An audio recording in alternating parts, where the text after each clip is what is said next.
COVID-19 originated in animals sold in a so-called wet market in China. Small steps for man, giant leaps for mankind.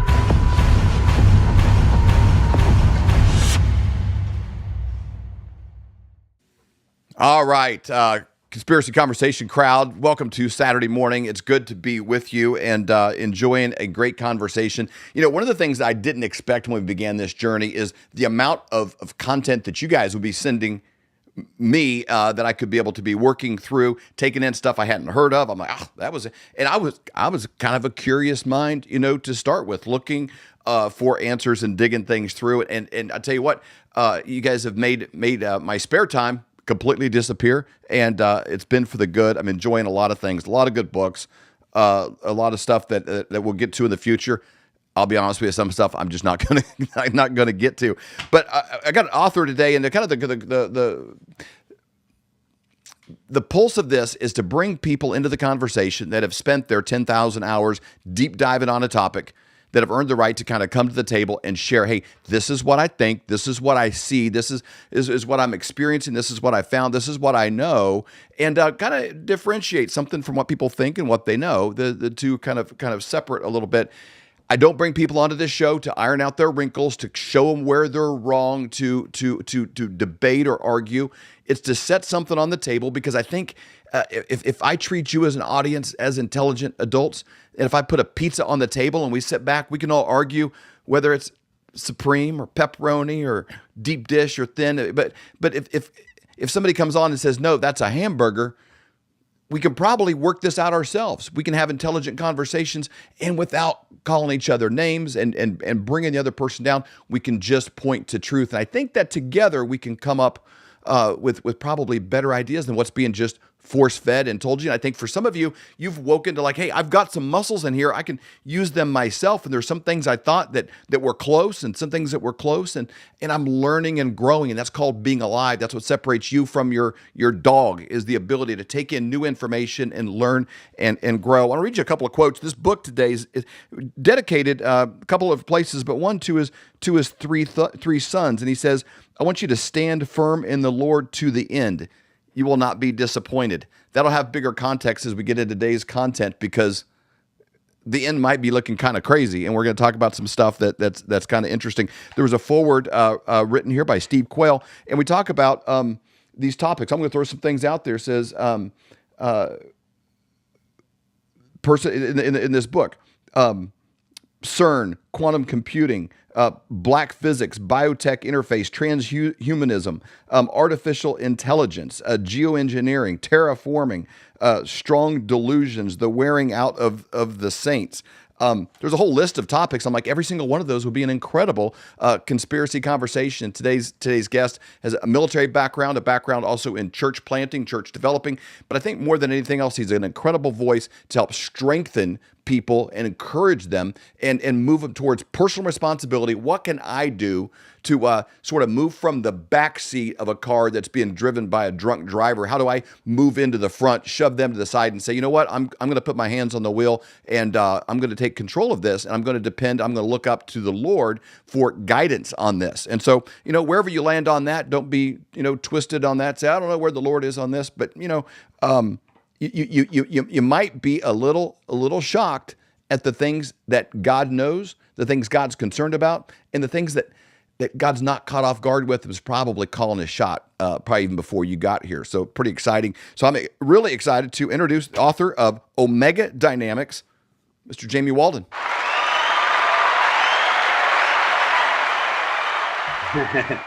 Yeah, brother. Thanks for having me on, man. I appreciate it. Good morning. Well, it says a lot about somebody if they write a book,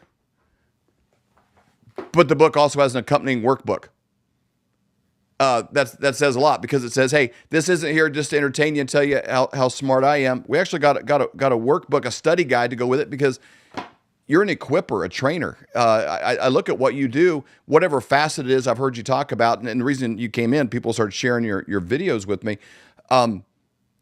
It's more like more of a military boot camp in whatever facet of life. It's like, hey, to train, equip, launch, and send out, and to lift people up.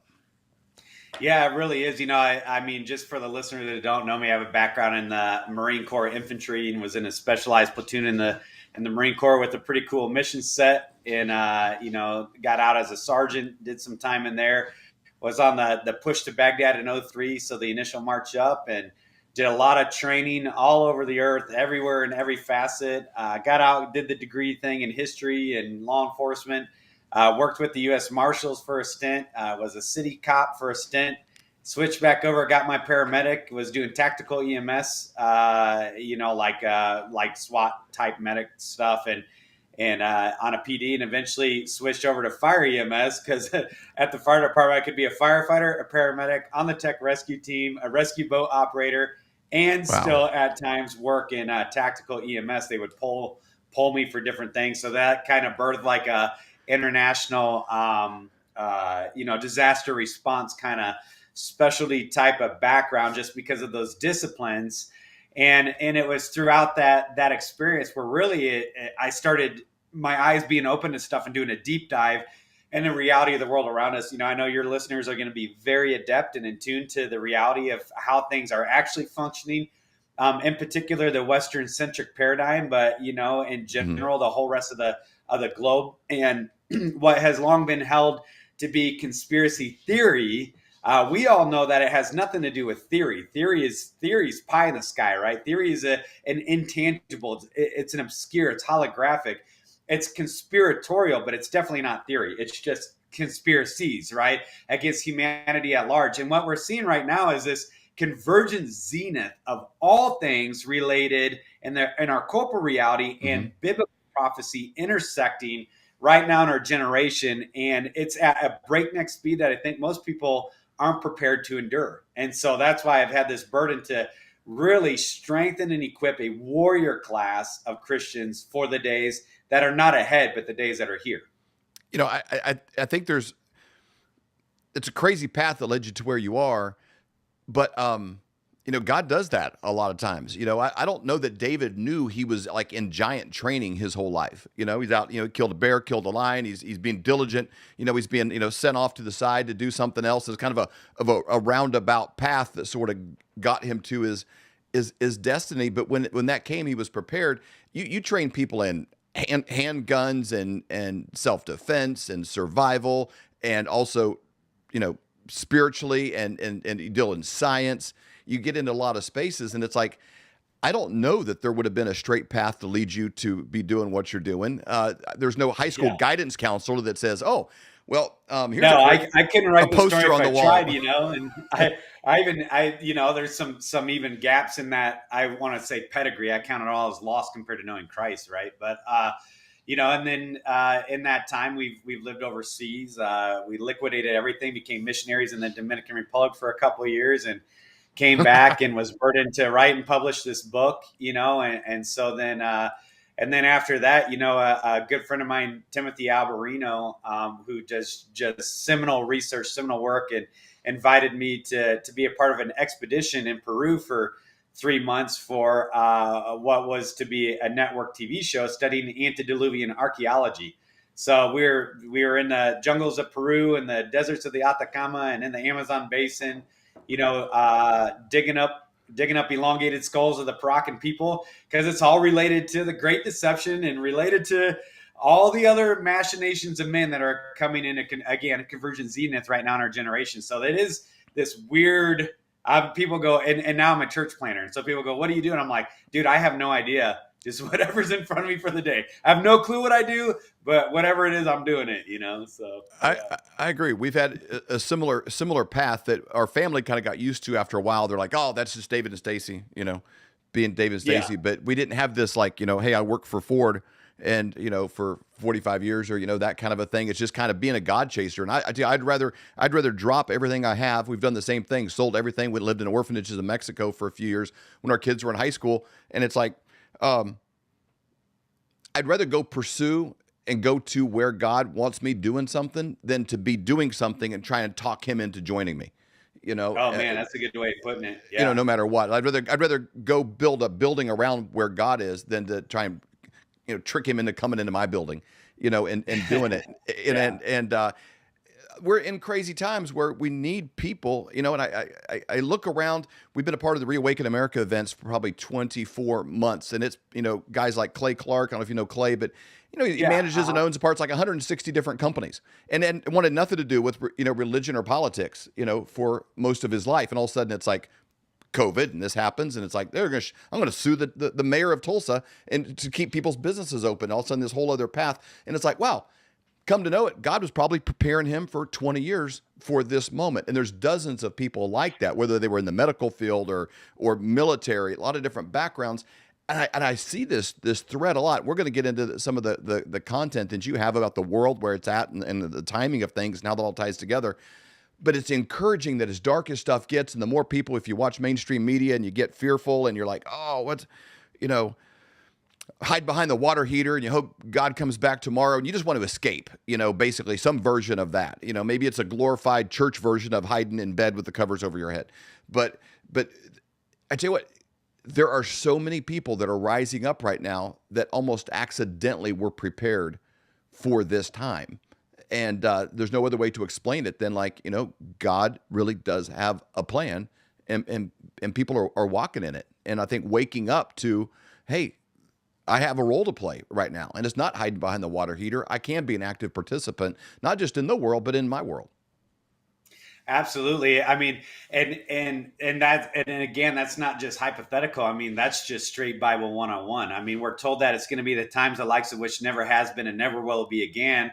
And that if Christ didn't shorten the days, there would be no flesh left alive, which actually in the Hebraic text is there would be no flesh left that could receive salvation. So that gets into the transhumanism movement and even all the stuff that went on for the last 3 years that people are taking into their bodies, that's rewriting things at a genetic level, right? mRNA, messenger ribonucleic acid, which the only other translation for messenger in the English lexicon is angel ribonucleic acid. This gets back to the Genesis 3, Genesis 6 rebellion, the seed of the serpent versus the genetics of those guys versus the genetics of the created image of God at war to the final culmination that Christ even says, when I return, will there be any flesh that could even receive salvation? Because they're not mine.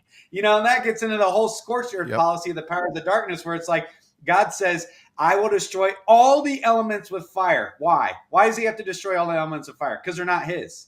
The mosquitoes aren't even his, right, thanks to Bill Gates. And the cows and the grass and the corn and the dirt and the geoengineering of our skies. Nothing says, including the very genetic makeup at our mitochondrial DNA, protein-based, encoding level is systematically being attacked as a wholesale cosmic multidimensional warfare against the Most High God. So there is this interconnectivity, but right smack in the middle of it, coming back to your point, David, is that he says, but those who do know their God will be strong and go forth and do daring feats of valor. Daniel 11:32. It says, at that exact same time, those who are wise in the Lord will turn many back to righteousness, and they'll shine like bright shining stars in the vast expanse of heaven. At that exact same time, Luke 21 says, when you begin to see all these things taking place, you stand up and you look up. And it's like, you don't hide yourself in your prayer closet. At the exact same time, we're told in even Isaiah 61:2, like, you arise and you shine, for the glory of God is upon you. Though darkness is over the earth and thick darkness is over the people, you stand up and you get in the fight. And so we have this very distinct delineation regarding the reality of what's getting ready to break out onto the scene, that 99.97% of the people are going to be overcome. But as we're told biblically, there will be those who do overcome.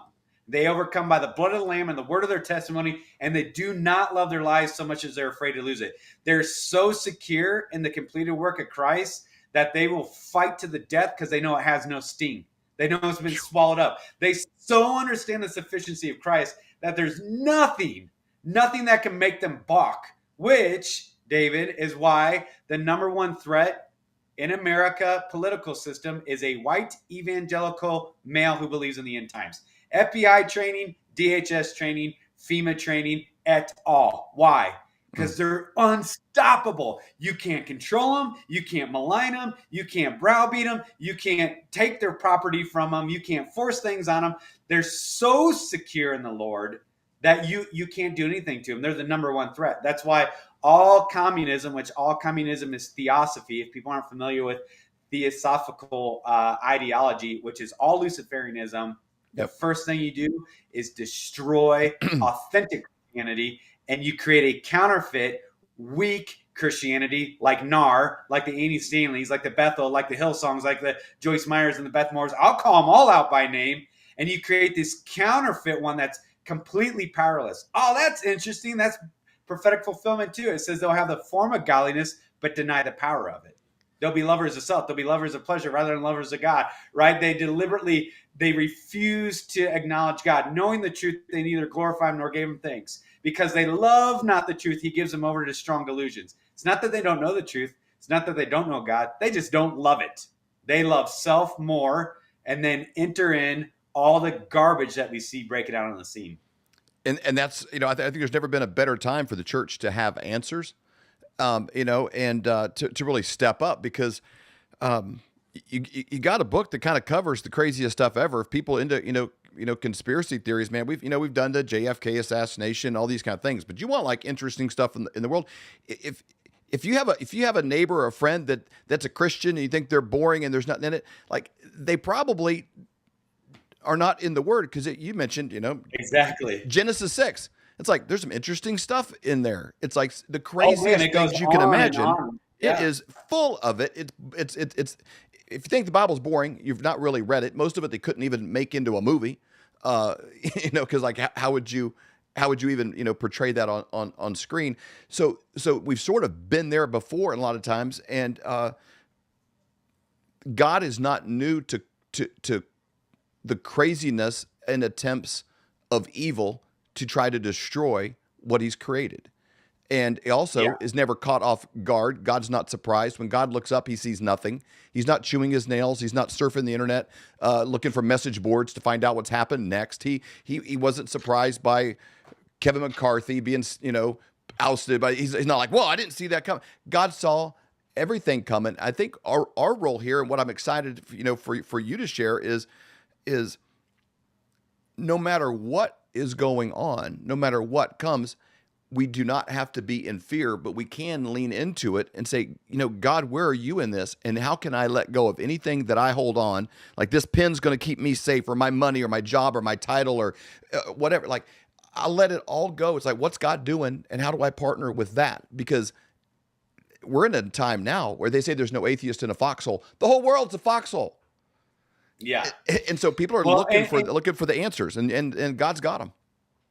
Yeah, and even that's an interesting statement, because, a lot of people think that the whole end of the age and all this convergence stuff, with global governance, space-based weapons platforms, off-Earth bases, all the directed energy weapon, blah, blah, blah, transhumanism, CERN, portals, Stargate opening stuff. Again, what you were saying, David, is the Christians should have the answers for all this, because it's all in the Word. You know who I love talking to? I hate talking to lukewarm, narcissistic Christians. They are my kryptonite. Christians are my kryptonite, because the majority of them, I should say.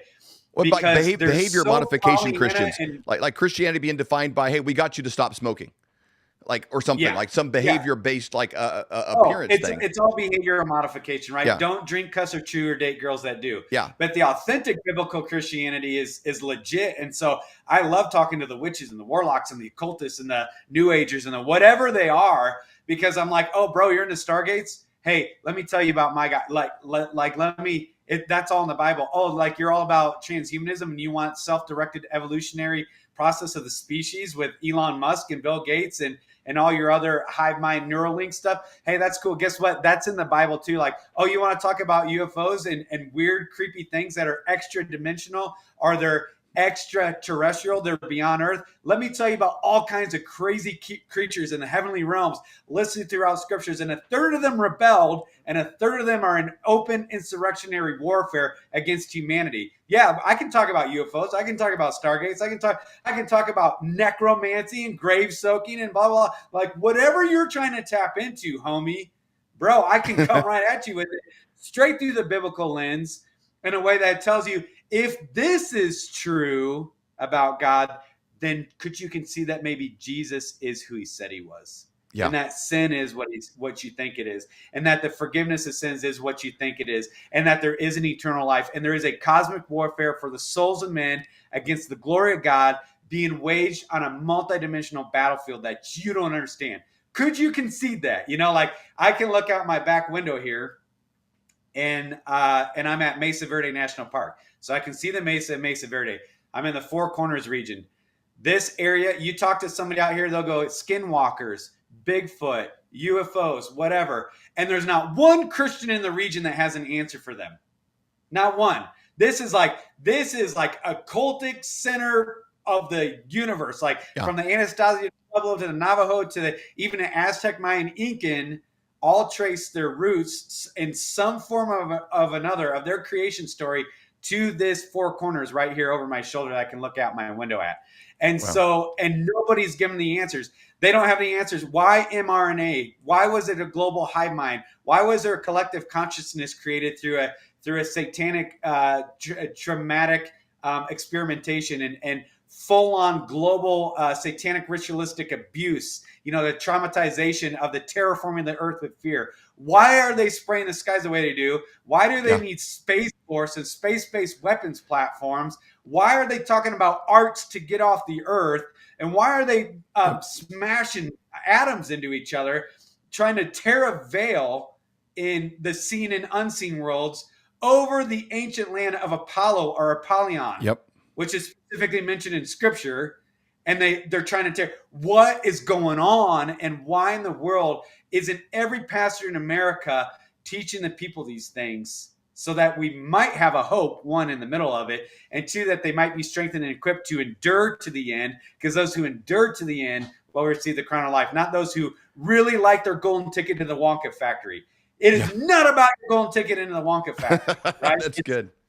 And so it's like there is this perpetual, radically significant overlap of all of it, and nobody's equipping the people with ears to hear for it. And yet the Spirit says, all the letters to the churches in the book of Revelation, those with ears to hear, let them hear what the Spirit is saying. Those with ears to hear, let them hear what the Spirit is saying. It's like, bro, do you have the ears to hear? This is gnarly stuff. It's coming down the pipeline. It's in your face all day long. And you don't even know what you're looking at. You don't even understand the predictive programming that's in every single one of the movies that you're seeing in real time. You don't even understand the Kabbalistic language that Trump, that you so highly venerate, is using in every single language. Do you know what Kabbalism is? Do you know what he's saying when he's talking about the Great Awakening? Do you know that that's Theosophy 101? And the Great Awakening that he's talking about is not the Great Awakening that you think he's talking about? And it's like, do you know where this is all leading? It's going somewhere. They're systematically taking us to their counterfeit, perverse millennial reign of total lawlessness on every single level, and the complete destruction of even the human genome. And like it's war. The war is so significant that they're even making war on your biology. They're making war on what it means to be a man or a woman. They're making war on children. It's such radical, savage war that they're making war on children before they can be born. They're making war they're making war on everything. And then if they do happen to be born, then they're going to make war on them by feminism and taking the moms out of the home and then putting the children in the indoctrination facilities once they get their 6 weeks of maternity leave. Now we get them for the rest of their lives. Now we get the critical race. Now we get the NEA, reprobate, communist, tranny loving freak shows, teaching your children every day for the next 18 years of their life. I mean, it is war on a level we don't even understand. And even this impending World War III and the Apophis asteroid, which is going to be visible in the sky in 2025, and the World Economic Forum Great Reset, and all the consolidation of all the supply chains and the economic machinations on the face of the earth, and all the digitization of currencies and all the digital IDs backed by biometric data. All of it is because of a singular purpose and goal, and they are not going to be denied where they're taking us.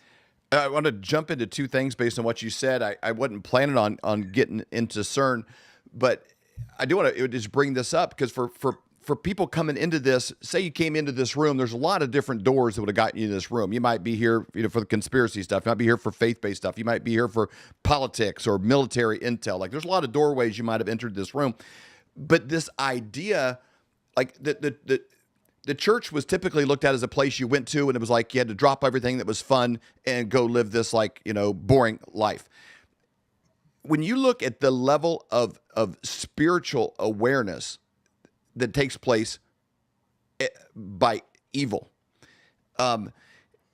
there's a group of people out there that worship, that pray, that fast, that take their religion and their faith much more seriously than most Christians. And if you never saw the footage of them, the opening of the CERN facility and that big tunnel that they had in Europe where this goat man comes out and this big dance that turns into like a, orgy kind of celebration, like these guys understand what they're about and what they're doing, and like their awareness of the spiritual level of what's happening is probably beyond that of most Christians in America anyway, that are on the behavior modification. I want a message that I can apply to my sales meeting on Monday, which is all good stuff. The Bible's full of wisdom. I love the book of Proverbs. But these people sacrifice, they worship, they fast. This isn't like, oh, somebody's a good person or a bad person. There is a spiritual war, and they celebrate, they dedicate these things. This parade here took place in front of the dignitaries that show up, the mayors and all this. It's all about a sacrifice to Moloch. And so this is taking place out in the open now, where it would have been something you hear about. Now that sounds like Old Testament stuff, or that didn't exist. There's probably more satanic open worship and Luciferian theology being shared in the world today than maybe at any point, in human history. I want to jump to another clip real quick, and this is going to be our launching pad into the conversation with you. I don't know that most people understand that there is an intentional plan to eliminate the majority of the people on this planet. If I was on an airplane and the pilot came on and said, hey, I love everybody on this plane, I think you're amazing, and I'm not going to personally do anything to harm you, but by the time this plane lands, about 2/3 of you need to be gone. And so we're going to work that out somehow. I'd be very nervous. And that is how the elites are talking about this planet that we're on right now. It's like, hey, a lot of you are going to have to go. I want to play a clip real quick, and then I want you to just run with this, because I don't know that people grab this. You think that's ridiculous. They couldn't mean that. That's not what they said.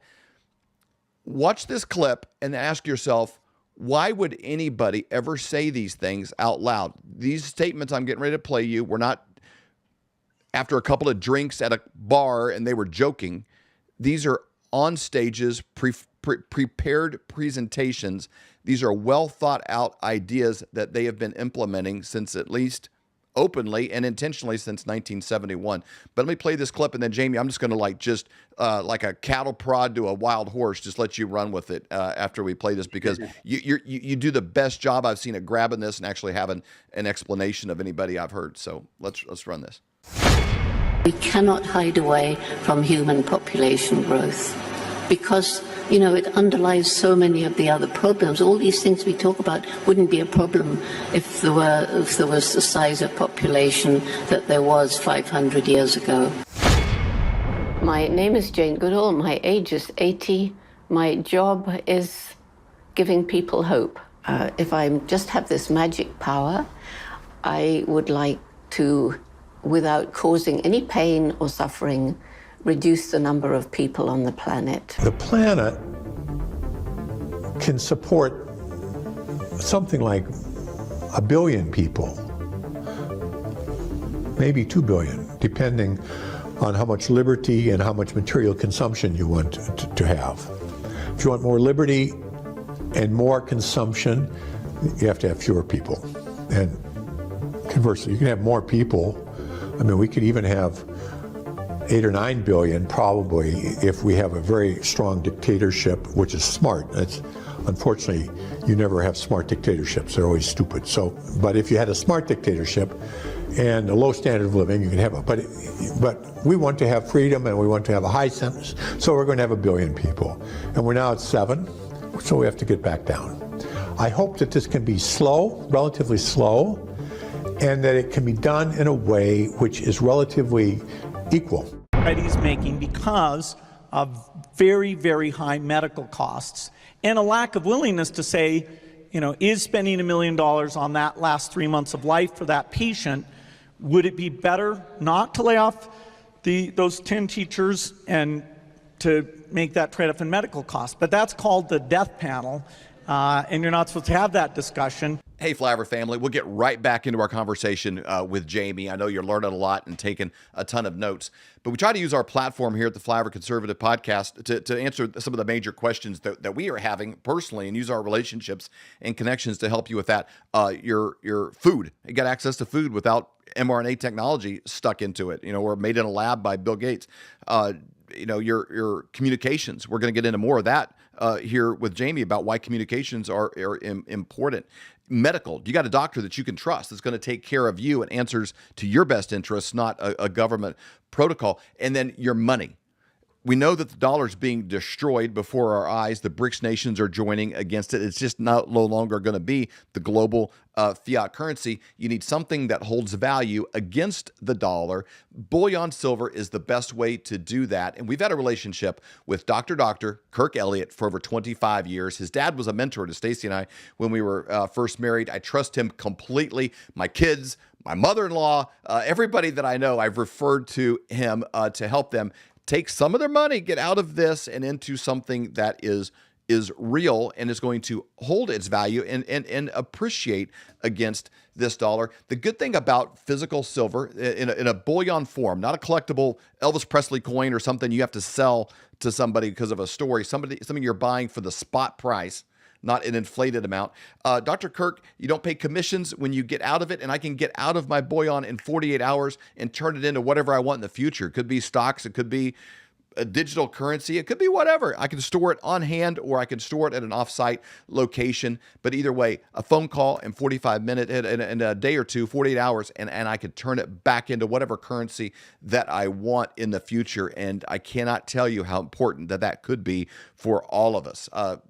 Flyovergold.com simply gets you into his space. It's a landing page, answers questions, you put in your information, but they walk it through it like this. They set up a conversation to educate you on what your options are, not to sell you, not to twist your arm, just to help you make the best choice for you in your situation, whether it's cash, an IRA, retirement, whatever you want to turn from something fake and deflating into physical gold and silver.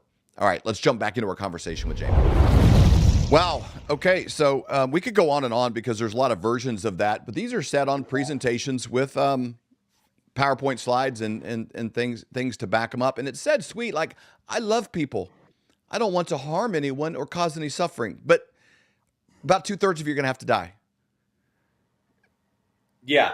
It's crazy when you actually look at it, and it's hard to understand the global elite and their mentality unless you understand occultism and the mystery schools. Now, that's not something that I would challenge anybody to go out and do a deep dive in unless the Lord's called you into it. But that's the only lens that you can understand this. And this goes back to, Phoenician, Sumerian, Canaanitic, Egyptological, Babylonian machinations of the elite, which actually is traced all the way back to the garden, right? Going back to Genesis 3, Genesis 6, and this literal cosmic warfare. I mean, you think about even, with the Exodus, God's saying that he came to judge the gods of Egypt, the Elohim, the lesser gods, the small g gods, and how the whole world lies in the evil one. And our fight's not against flesh and blood, but against this multidimensional cosmic warfare. And so when you understand the mystery schools, and in particular theosophy, which is even where Darwinian evolution came to. Darwinian evolution was specifically inserted to get us to the point of the Great Deception, with the advent of the ufology, soft disclosure stuff that Tucker Carlson and others are out there breaking all the time. But again, there is this interconnectivity to all of it. And what these elites believe, they actually believe that they're altruistic. They believe that it is their divine right of the gods. It's a Nimrodian hubris, right? It's this dialectical deception that they are responsible because of their genetic coding, which most of them say they have a triple strand helix, including the royal family in England. Currently, Correct. if you saw right before the Queen died, she lit on the front lawn of whatever thing there in England, a triple strand helix. You'll see that imagery everywhere. It's on all the medical stuff. And they say literally the serpent, a seraphim, a winged, fiery plumed serpent deity has intertwined their DNA. Therefore, it is their divine right, which is why you have all the intermarrying in the royal families throughout all of history, to lead and guide humanity, because if they don't, they will destroy the earth. And so let's pull that up while he's talking, that queen with the double string helix, because that's a pretty popular clip. If you've not seen that, people need to see it. Go ahead and keep going. I just want them to put that on the screen. Yeah, and so they believe that in benevolence they are going to reduce the human population in perpetuity with what's beneficial. I mean, you wouldn't believe, most people wouldn't believe the quotes of these people. It's not done in secret. It's not done in hiding. They actually believe that is their role and responsibility to destroy humanity. It's a Faustian lie. It's a Faustian deal, right? It's the perpetual thing that they think they're going to get a seat at the new table, but they don't understand how Lucifer and the powers of darkness will work. When they're done using them to destroy the population, then they're going to chew them up and spit them out. And again, I always go back to the biblical worldview. So is there any credence to what they're saying? Absolutely. Why? Because I know the wrath of Satan listed throughout, for brevity's sake, the first half of the end times, or of the book of Revelation, is the wrath of Satan against humanity. And it says a third of the population, a third of the population, a fourth of the population, and a third of the population are destroyed. They are going to do what they have already told you they're going to do. So now you get understanding why Ukraine and why Russia and why the incessant push for nuclear war. They must have it. Now you understand why the thing that goes into people's bodies that's altering them and killing them all around the globe. And there's a time release bioweapon component to it that most people can't even conceive of yet. There's a reason why that was inserted when it was inserted. There's a reason why Starlink. There's a reason why Space Force. There's a reason why directed energy weapons. There's a reason for all. There's a reason why they're talking about the Great Reset. There's a reason why they're doing biometric identification and digital IDs and all these things all over the face of the earth, and why they're consolidating all economies. There's a reason why SWIFT is transferring and BRICS is transferring. Everything is interconnected, and it is for this end goal of now, like right now, like an immediacy and an imminency of a necessitated mass global depopulation. Why? Because of astrocatastrophism. That's the why that nobody's connecting. The why is the asteroid Apophis, which was discovered in 2004. I actually believe in the late 80s. And the effects that it's going to have, not just on the Earth, but on all of humanity, even with solar radiation and other things, on the very genetics of humanity. And this is the why. The why is because they ran simulations in 2018 and 2019 in New York about the effects of a limited asteroid impact on 1/3 of the Earth. That's interesting. The Bible says, and I saw great stars falling from the heavens, and 1/3 of the Earth was destroyed, and 1/3 of the trees were burned up, and 1/3 of the grass, and 1/3 of the fish, and 1/3 of the ships.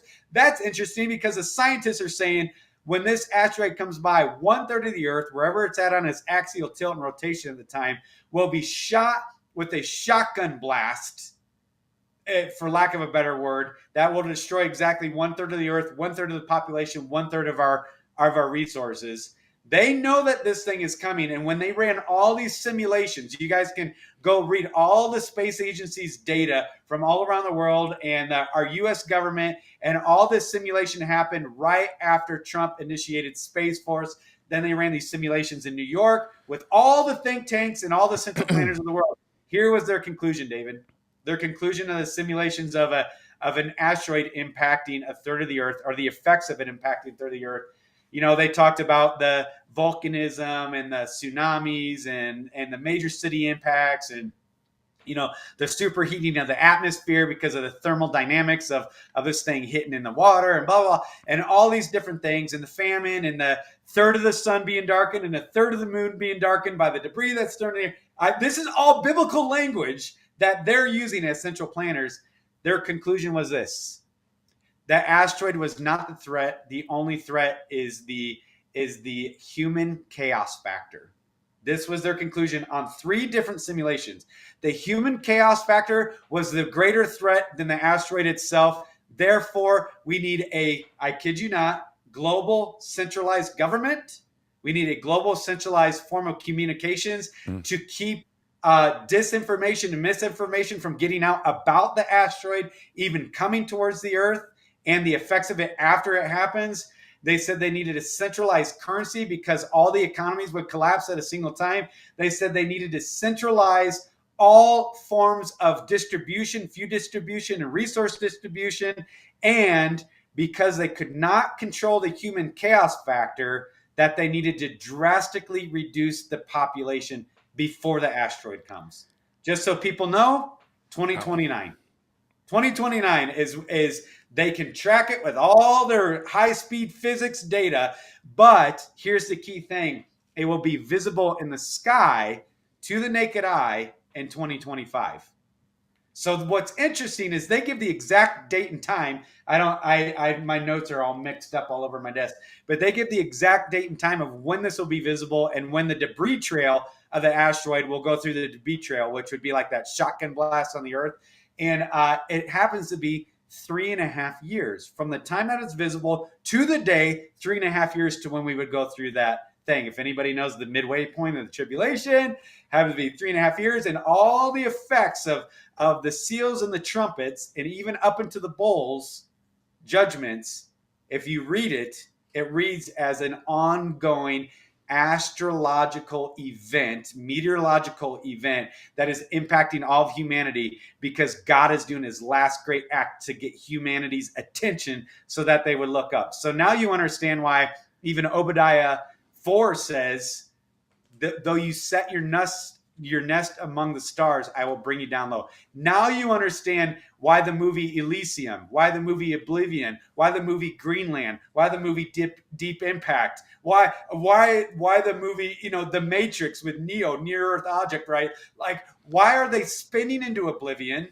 Why are they sterilizing into oblivion? Why are they getting ready to war us into oblivion? They need a limited nuclear exchange. And why are they consolidating every form of food production and altering at a genetic level? Why did they recently seal the doors on the survival seed vault in the ice of whatever? I can't remember the nation now. The Svalbard seed vault. Yeah. And they sealed the doors. Why are they building deep underground bases at breakneck speed? And yet the Bible says they will hide themselves in the earth, in the rocks, to hide themselves from the great and terrible day of the Lord. It says all the great men and all the mighty men and all the generals and all the leaders of the earth hide themselves in the rocks when these things coming. It's literally, again, all in the scriptures, and nobody's dealing with it. And that's the context with which they're operating out of. Whew. That's a lot.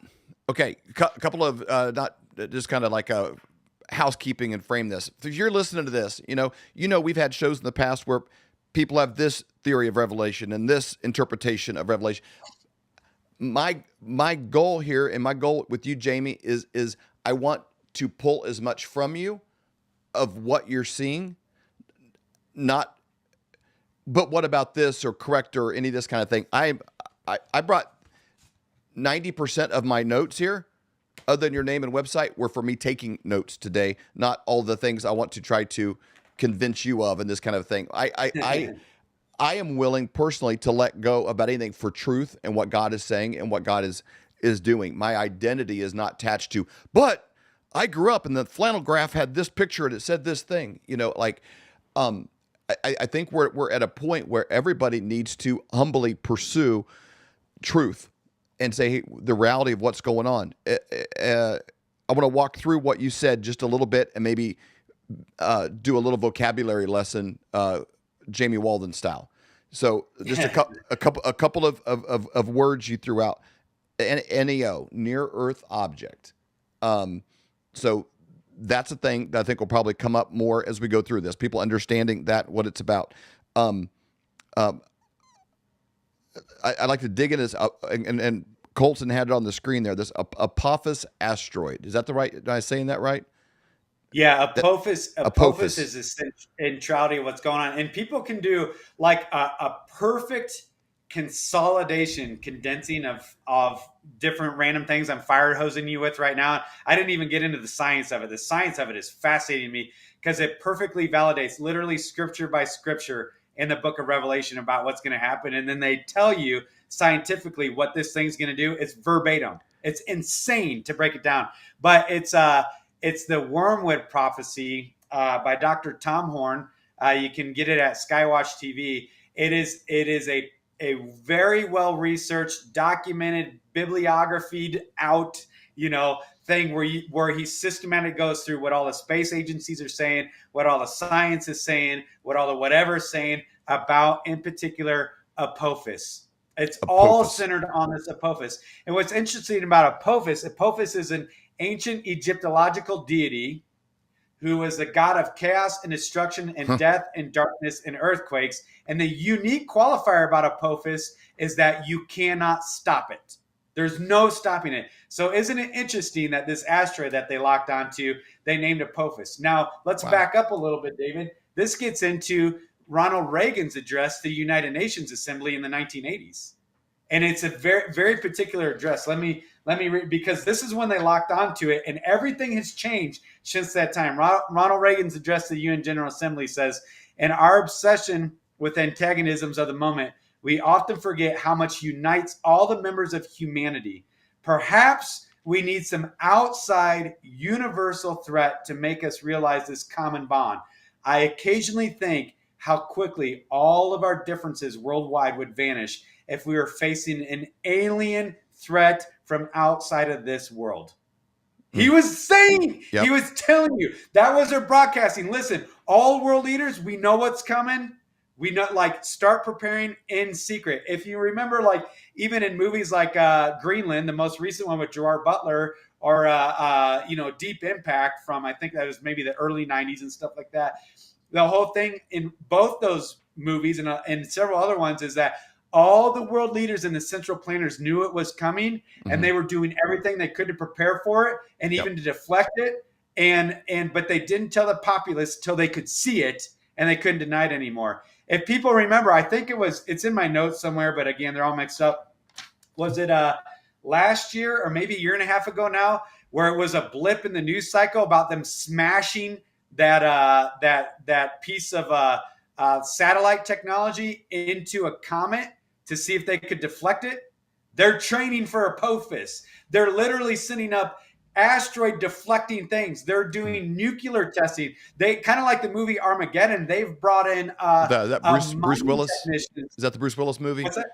Is that with Bruce Willis? What's Bruce his face? Willis. I forget who Ben, the accountant. Affleck. Ben Affleck. Yeah. And so all that stuff they're doing in real time. So all that's predictive programming. This thing, they call them near Earth objects, or PHOs, potentially hazardous objects, is all centered around this Apophis. And it really is like something wicked this way comes. And this thing is 370 meters across and is traveling at 28,000 miles an hour. It's 20 million metric tons. But, there it is, the DART mission. Yeah, this was an attempt to redirect and deflect a space body for planetary defense. Most people don't know that we do have planetary defense systems, hence Space Force, space-based weapons platforms, and directed energy weapons. And it's not just the United States. There's an international effort to do everything as quick as they can to get it off Earth, because they know what's coming, and enter in the global depopulation agenda and global governance and the consolidation of all aspects of human experience, and enter in all the biometric data stuff and all the whatever, and even the alteration of your genetics and of the atmosphere and of the earth and of everything, because they know it's all about ready to be altered anyways. And they're trying to get ahead of it for humanity 2.0, for the next evolutionary process of the human species. So these freak shows actually believe they're doing you a favor by mass murdering your babies in the womb and sterilizing you. They actually believe that they're doing the whole of humanity a benefit. That's how wickedly deceived they are through all their occultic practices. Is it a mindset like, a horse breaks its leg, the humane thing would be to put it down? Is it that kind of an idea? Like, evil people, I don't know that most evil people think they're evil. No, they don't. They think they're altruistic. They have this, this perverse understanding of their role. Again, I said Nimrodian hubris earlier. Does that go back to Nimrod? I wrote that down. Nimrodian hubris. I wrote that down. Yeah. Yeah. And who's Nimrod? Oh, Nimrod became Gibberine. Nimrod became Nephilim. Nimrod, as most people's translations say, was a great hunter before God. He was the first transhumanist. That's why they worship Nimrod. What is the obelisk in DC? It's literally the phallic symbol. I'll just get straight gangster on you. It's the boner of Nimrod. What's the Eiffel Tower? The boner of Nimrod. What's going on in the Vatican? It's the boner of Nimrod. Every state capital in America is a dome-shaped building across from an obelisk. It is the occultic practice, and they're saying that is where we're going to get, because Nimrod became like God, the original lie from the Garden of Eden, and that's what they all worship. All Freemasons, all the Order of the Orient, all Illuminists, all these other lesser things. This is what they're doing at Bohemian Grove. This is what they're doing in D.C. Why is it called the District of Columbia? Who's Columbia? Nobody asked that. Who's Columbia? Why do we have the largest Egyptological monument on the face of the earth that's 666 feet and 66 inches in height, standing across from the most giant dome-shaped building with a reflecting pool? As above, so below. It's all Luciferian worship, occultism, right in our faces. From the Vatican to D.C. and every other major capital in the world. So these guys, this is who they're beholden to. This is why they do what they do.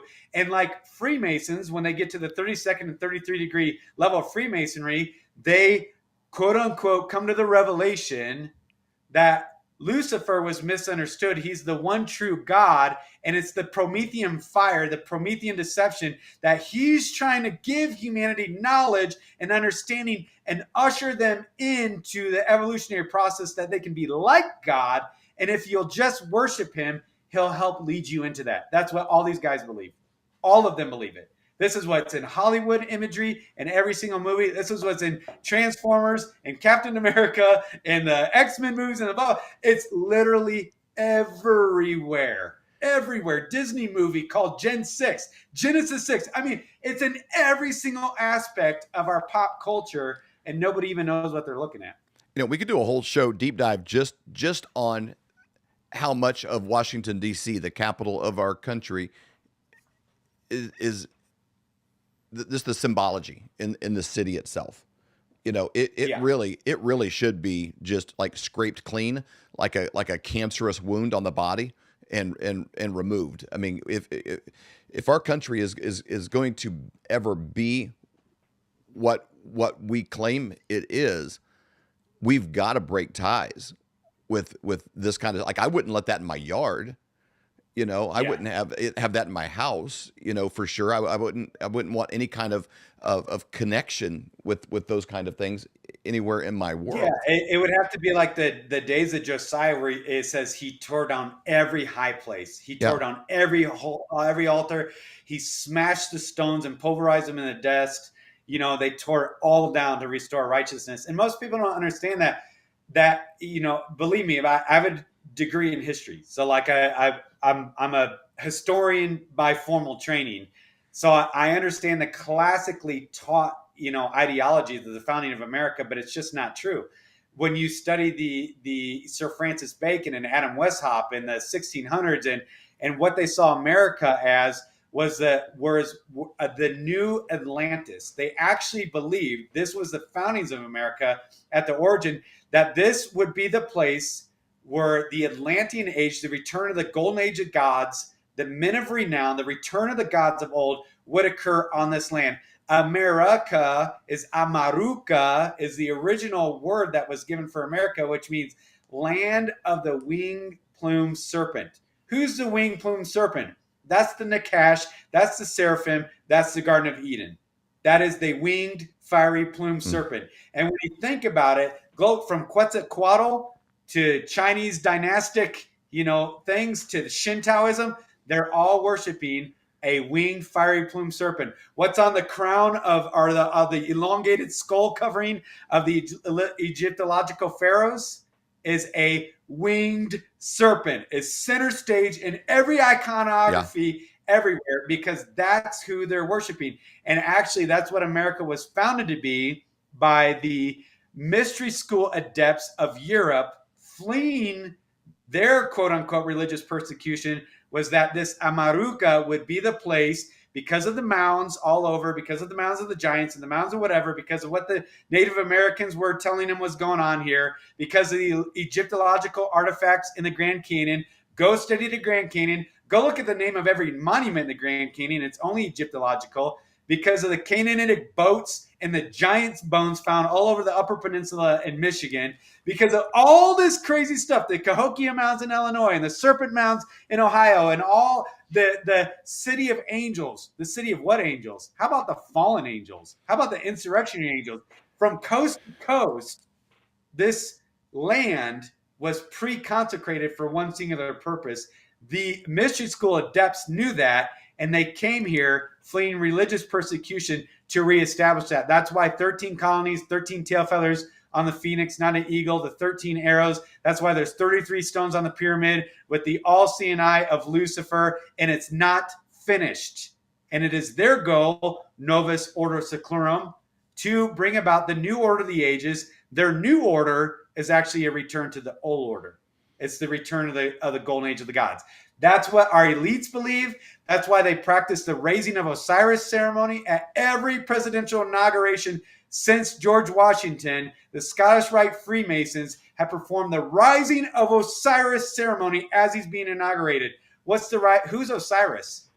That's Horus. That's Zeus. That's Apollo. That's Apollyon. It's Nimrod.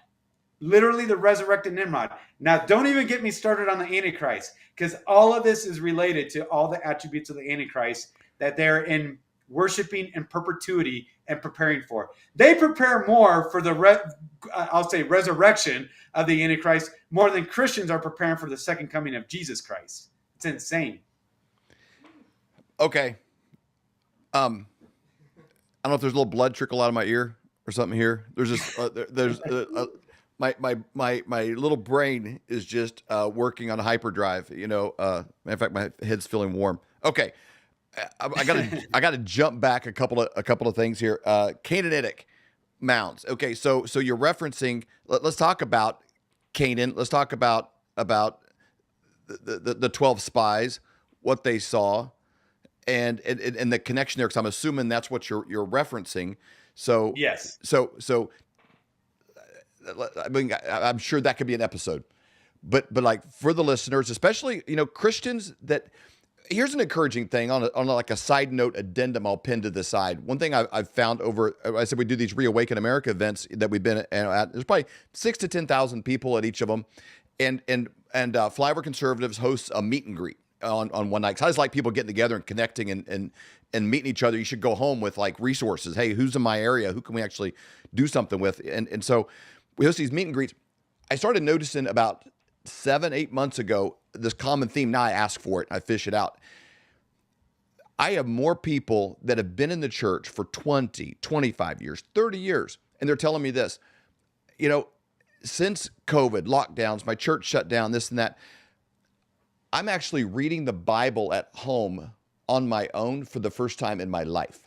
These are people that have been in the church for 30 years. They've never read their Bible at home on their own. The pastor puts up 3 verses each week, and it's a life lesson, and they move forward. So for people that you're a person of faith, some version of that on the spectrum. These things we talks about, like this Canaanitic mounds, this is biblical. These are things that go back, and so talk a little bit about when you say a Canaanitic mound, what actually did they see when they went into there and they came back and said, we're like grasshoppers among these guys? And the kind of creatures, because when you see this stuff, I love, like, I don't know, it's usually when I'm in a hotel, I'll turn on a TV and you go through on the History Channel and it'll be like, oh, skinwalkers, you know, or something, you know, going on. I'm like, this is fascinating. And this stuff sounds a lot like what you would read in the Old Testament. And we kind of skip over that stuff and kind of focus mostly on, you know, the 10 Commandments or this or something, you know, that's a good story. But this manipulation of human DNA and these non-human like beings in creatures have been around from the jump, pretty much, you know, from the beginning. So dig into that just a little bit, because I want people to grab that, especially if you're a person of faith and you don't even know what's in the Bible.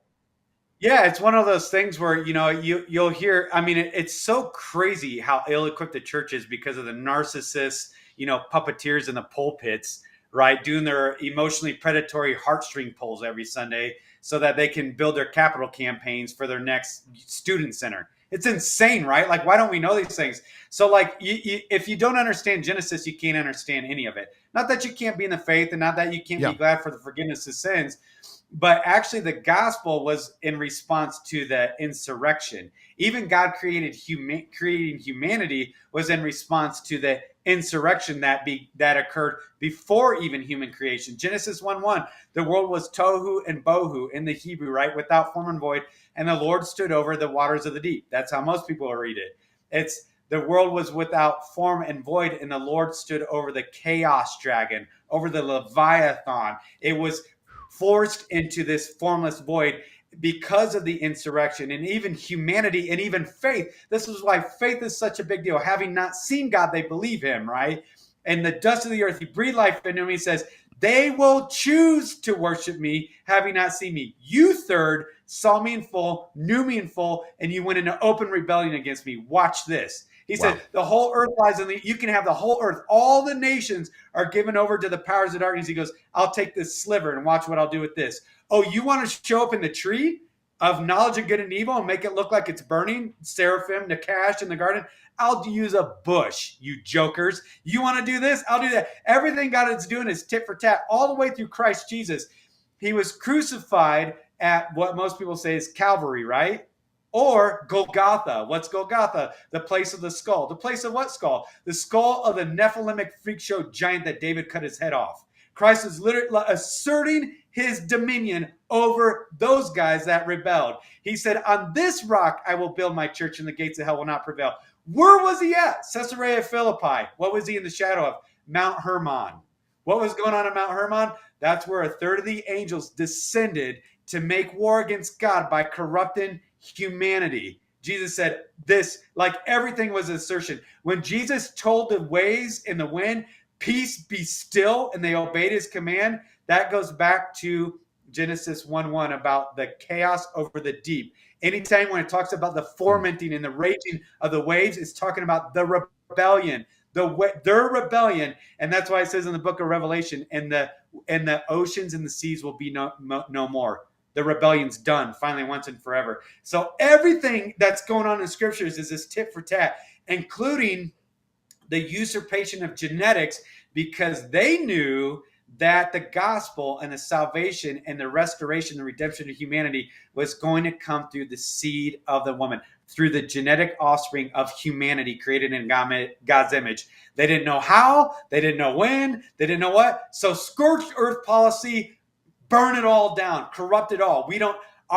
God just said that our fate is sealed, just corrupt it all. So this gets into why when the Israelites went into the land of Canaan, he said, kill every man, woman, child, and animal. See, and this is why Christians have a stumbling block. This is why unbelievers have a stumbling block. Oh, if God was good, why would he do that? If God was good, why would he do that? Right. They don't understand what was going on in the land of Canaan. And when he said, do not take wives from among yourselves, do not intermingle the holy race. Don't do it, because it wasn't just a normal marrying somebody from another tribe or another race or another ethnicity. It was about this genetic war. And so what you have is when Joshua and the 12 spies went into the land of Canaan, and actually Israel started dispossessing the land, these things, these hybridized entities, this is where you get all your Greek, Roman, Babylonian mythology, all your demigods, all your half god, half man.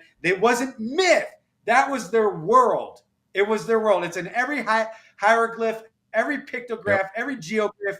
They're telling you what was a part of the reality. And as they went in, they actually dispersed these guys all over the face of the earth.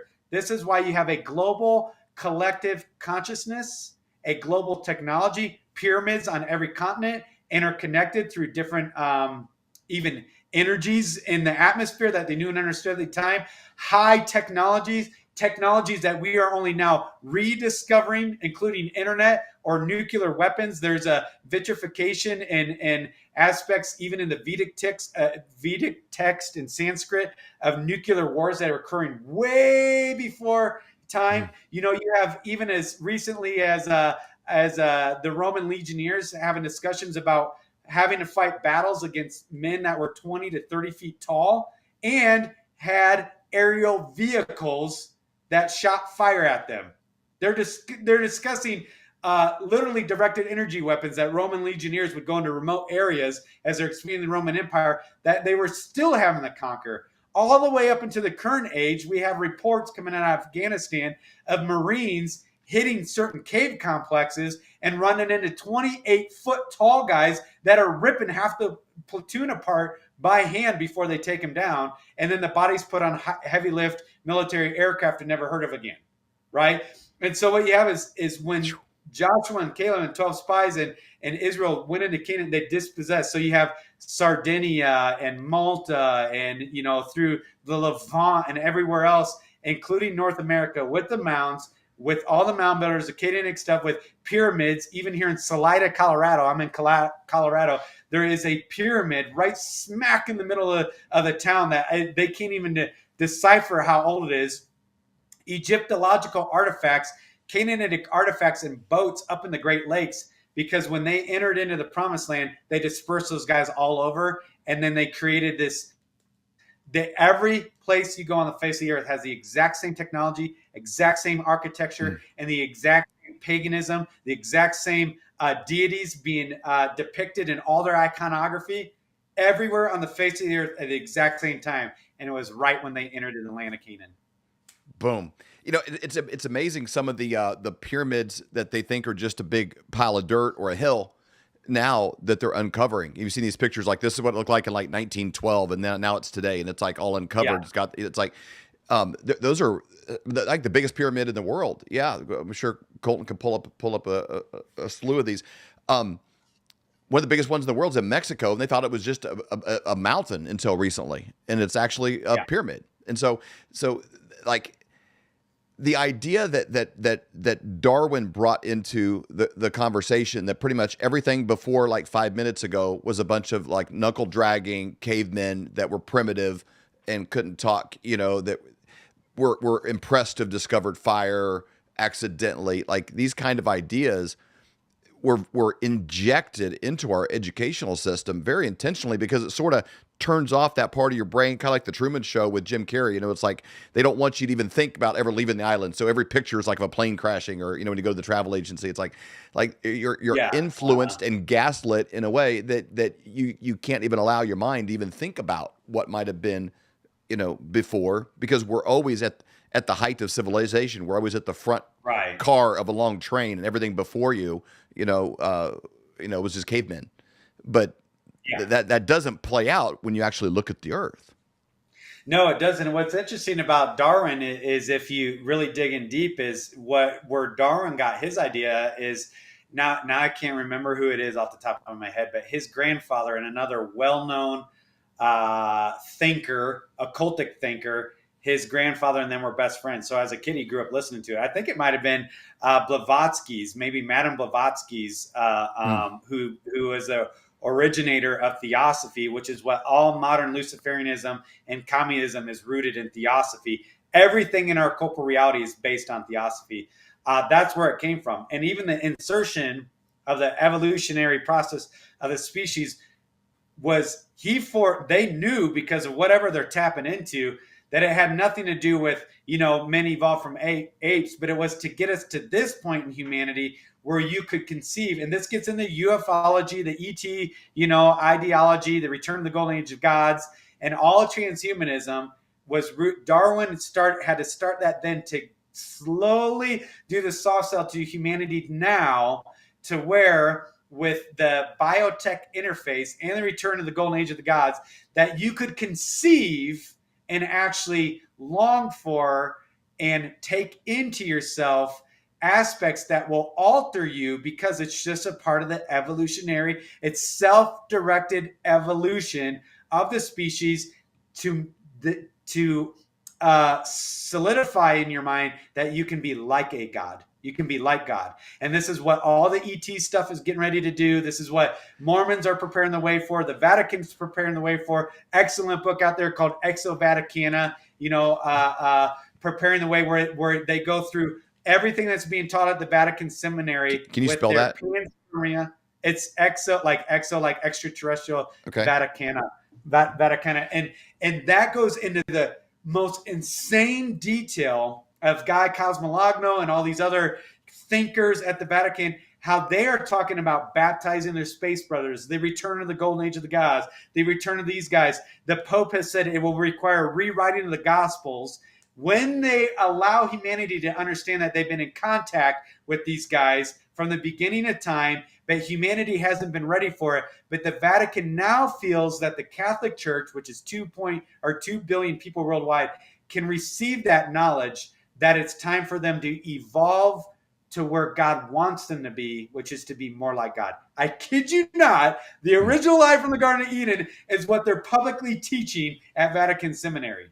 And so again, it's all interconnected. I can't, from the baseline stuff that we can see, World War III and today's emergency alert, whatever thing that they're going to do for nuclear war, to astrocatastrophism, to global economics, to transhumanism, to the hyper spiritualism that is getting ready to come. Or even the transgender movement. This idea couldn't even be people wrap their head around it if they didn't think like, hey, I can do anything I want with this. I can manipulate it, change it, become. If a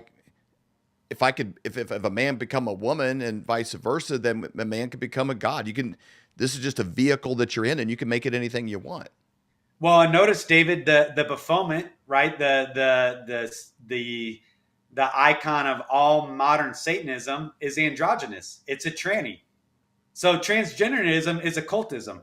Again, most people don't understand that. When you look at some of the highest wicked deities in the Greek and Roman pantheons, they were trannies. They were transgender. When you look at some of the deceptions of the demigods throughout mythology, it was because the certain gods could transition at will, or they had the plumbing for both things, and so they could rightly deceive, either way. And so again, even the transgenderism isn't organic. Nothing about it is organic.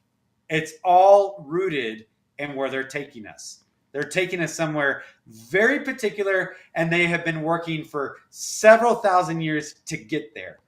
Okay, let's start. We got all these pieces on the table. Let's kind of start organizing all these Legos, for a second here. So, all right, is Satan a real thing? Is Lucifer a real thing, a real entity, a real person, a real thing? Not person.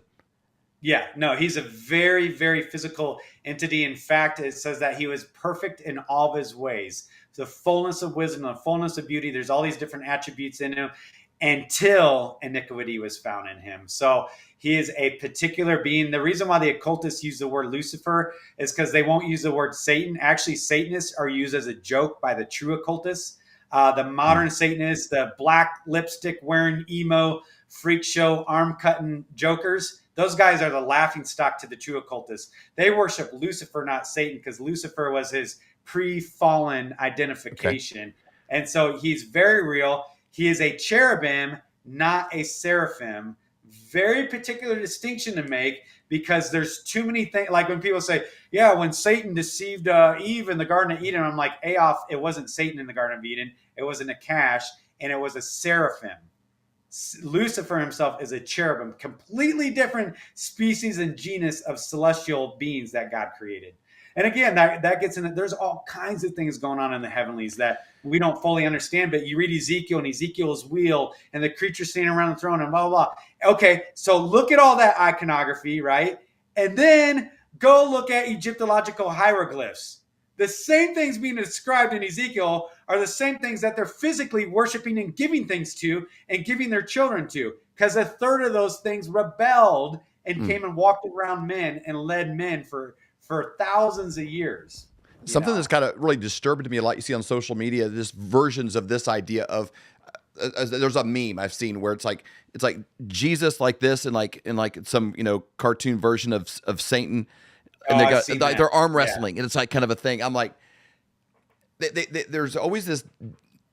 I was trying to be depicted as this. There's this battle between good and evil that it's like God versus the devil, and it's like torn back, like it's this tug of war thing, and like God's putting everything he can into it, and Satan's putting everything he can into it, and you don't know who's gonna win. It's like it makes me sick. Yeah, it's such a joke, dude. I mean, you think of Psalm 2, right? Think of Psalm 2, David. It says, they set themselves up against the Lord and his anointed, saying, we'll break his bonds asunder. We'll never have this man rule over, right? So it's talking about the cosmic rebellion raging in the face of God and against his son, Jesus Christ, right?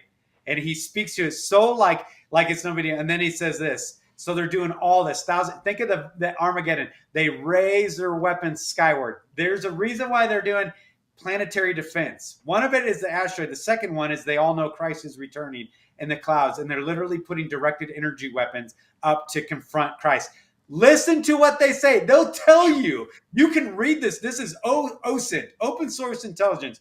They will tell you, the occultists will tell you, the global elite, they know Christ is coming, but they're so hubristic they believe they can win. But anyways, back to Psalm 2.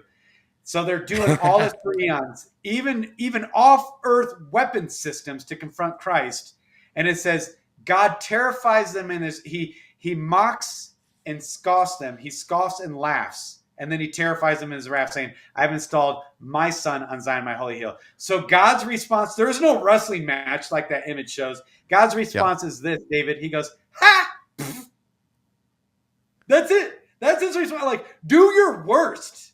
Like, do your worst, powers of darkness, through humanity. He laughs, and it's such a non-issue. And look at when Jesus returns on the white horse, whose name is Faithful and True. He rides out in justice and judgment to make war. His robe is drenched in blood. Christ is not going to look like the way the church has trained you he looks like when you see him next. He is Messiah and David, the conquering king, the Lion of the tribe of Judah, riding out to make war. And all he does is show up and open his mouth, and it's over. There's no battle. There's no battle. He just opens his mouth. It says, I disarmed them, vanquishing them at the cross. I made a public spectacle of them. I conquered it. He went to Sheol to preach to the captives. He literally went to preach to angels that are reserved in chains in the earth. Here we go, hollow earth, right? The Bible literally describes everything. Everything about our world is in the scriptures. But the pathetic, skinny jean wearing, black rimmed, pacified pansy pastors are say nothings and do nothings. These effeminate, oh man, don't even get me going. Like, they won't equip the saints to be radiant in Christ Jesus, to have a knowing of their God, to go forth and do daring feats of valor. They're training to be a bunch of pansy pacifists, guys that acquiesce every aspect of the reality to the matriarchal feminists of the world so that they can drink beer and play golf after church is over and talk really cool and tough because they watched MMA once in their lives. Like, what a joke, dude. Put your money where your mouth's at, bro. So let's keep packing. So Satan's real. Lucifer, this like this entity, and at work in thousands of years effort to manipulate the gene pool of what God created. Is that an accurate statement? Yes, it's scorched earth policy. And so, and ultimately, would you say that this being he's not necessarily like, he's not pro Pride Month. He's not pro abortion. He's not for anything. He's just against God and whatever he can do to destroy what God's created, and try to, and every day wakes up, how can I give God the finger somehow? Yeah, anything. And then again, remember, it comes through deception. It's not a boot on your neck. It says they masquerade as ministers of righteousness. So look at all the woke tards who believe that they're being righteous with all their BLM, Antifa, social justice, progressivism. Look at all the pastors who think they're Sure. righteous by being tolerant of everything and never speaking against anything. They're masquerading. It's a masquerade, right? It's a deception. A And great so deception. then now you fast forward to the great deception. These are lesser deceptions. It's the deception that a baby's not a baby, and therefore you should kill it so that you can have career advancement in your life, women. So that because you should be validated, and that's good. And what's good for you is to be validated by all people at all times. See, it's masquerading as righteousness, I've never met a woman who's had an abortion that is not riddled with shame, and self-loathing and regret. Not one. I don't care if they're out there marching, shouting their abortions. Those ones are totally given over. But the women who were deceived into doing it, they didn't have the fullness of understanding, and their hearts are broken now as they gain some insight over the years in their life about these things. They were deceived into taking the life of an innocent child that they didn't know and understand they were doing, because the culture and the deception told them that it was okay. And probably a Christian counselor told them that it was okay. Probably. And ultimately, the Bible has the answers for healing and forgiveness and removing of that. But a lot of times the church won't even mention the topic because they don't want to offend anybody that's had one. No, they don't want to offend them. And I go, So they actually remove all the solutions. Yep. And instead of being like, praise God for the forgiveness of sins, and that the blood of Christ speaks a better word than the blood of Abel, and that the Lord will, he'll redeem the blood of the innocent. About like, instead of washing over them and taking the shame off of them. See, because then Satan not only got the child, Satan not only got the finger in the eye of God in his most precious creation, then he gets the woman with the shame, then he gets multiple generations. Again, this is asymmetric warfare one-on-one. It's asymmetric warfare. It's coming at you it's psychological warfare, it's signals warfare, it's kinetic warfare at times when it needs to be, it's dialectical deception, it's warfare. It's only ever war at every single aspect of our waking moments. It's warfare against humanity, because it's Lucifer is making war against God. He hates that people worship and love and acknowledge God. Hates it. He hates the image of God. He hates everything. He hates anything good, because there's nothing good apart from God. He hates any good. He hates it when you forgive somebody. He hates it when you show kindness. He hates it when you die to self and you set aside yourself in meekness and you go serve somebody. He hates it when you wash somebody else's feet. He hates it when you have joy. He hates all of it, because it's all a testifying to who God is. He hates creation because it says creation testifies to who God is, Romans 1. So destroy creation, but use it as I didn't even break into this. The whole global warming movement is because of Apophis. The entire global warming deception is because of the astrocatastrophism that they know is coming. And they need a cover story for the earth changes that are occurring at rapid pace, so that you will not turn towards God, but you'll actually make more war against humanity. It's deception.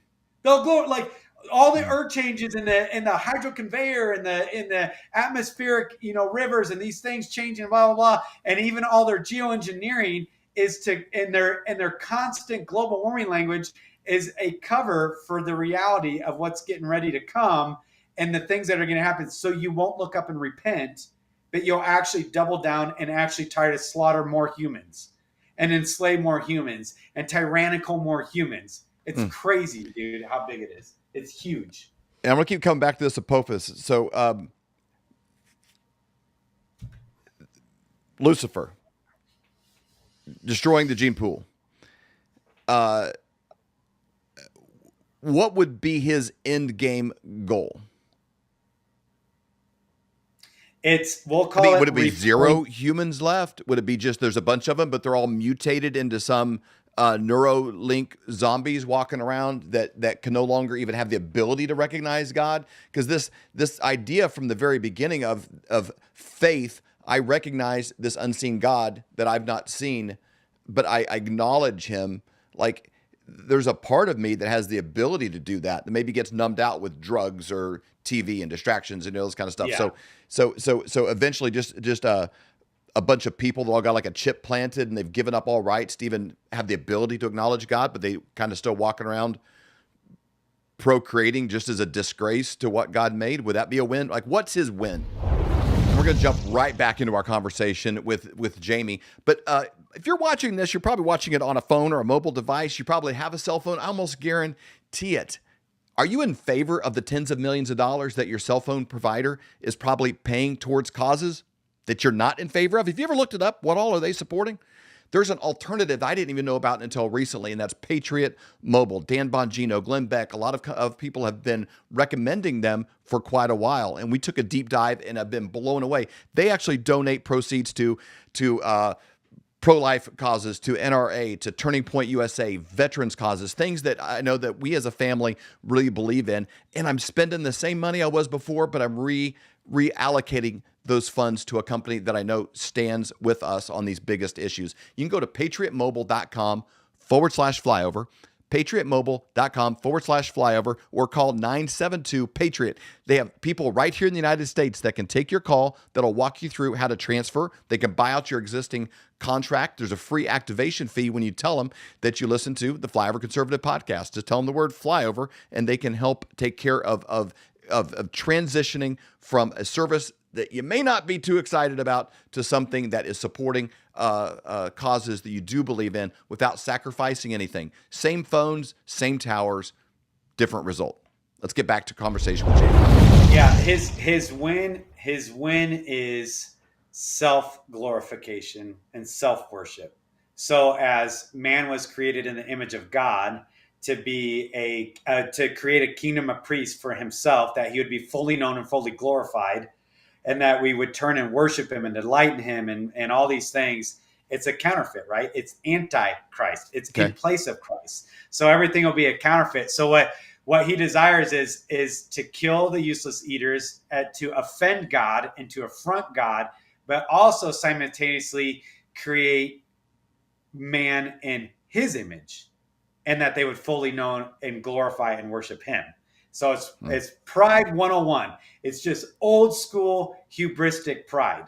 And so it's a replacement thing. So even if people dig deep into ufology and the abduction phenomenon and blah, blah, blah, the hybrid programs, right? There's all this crazy stuff going on right now in real time.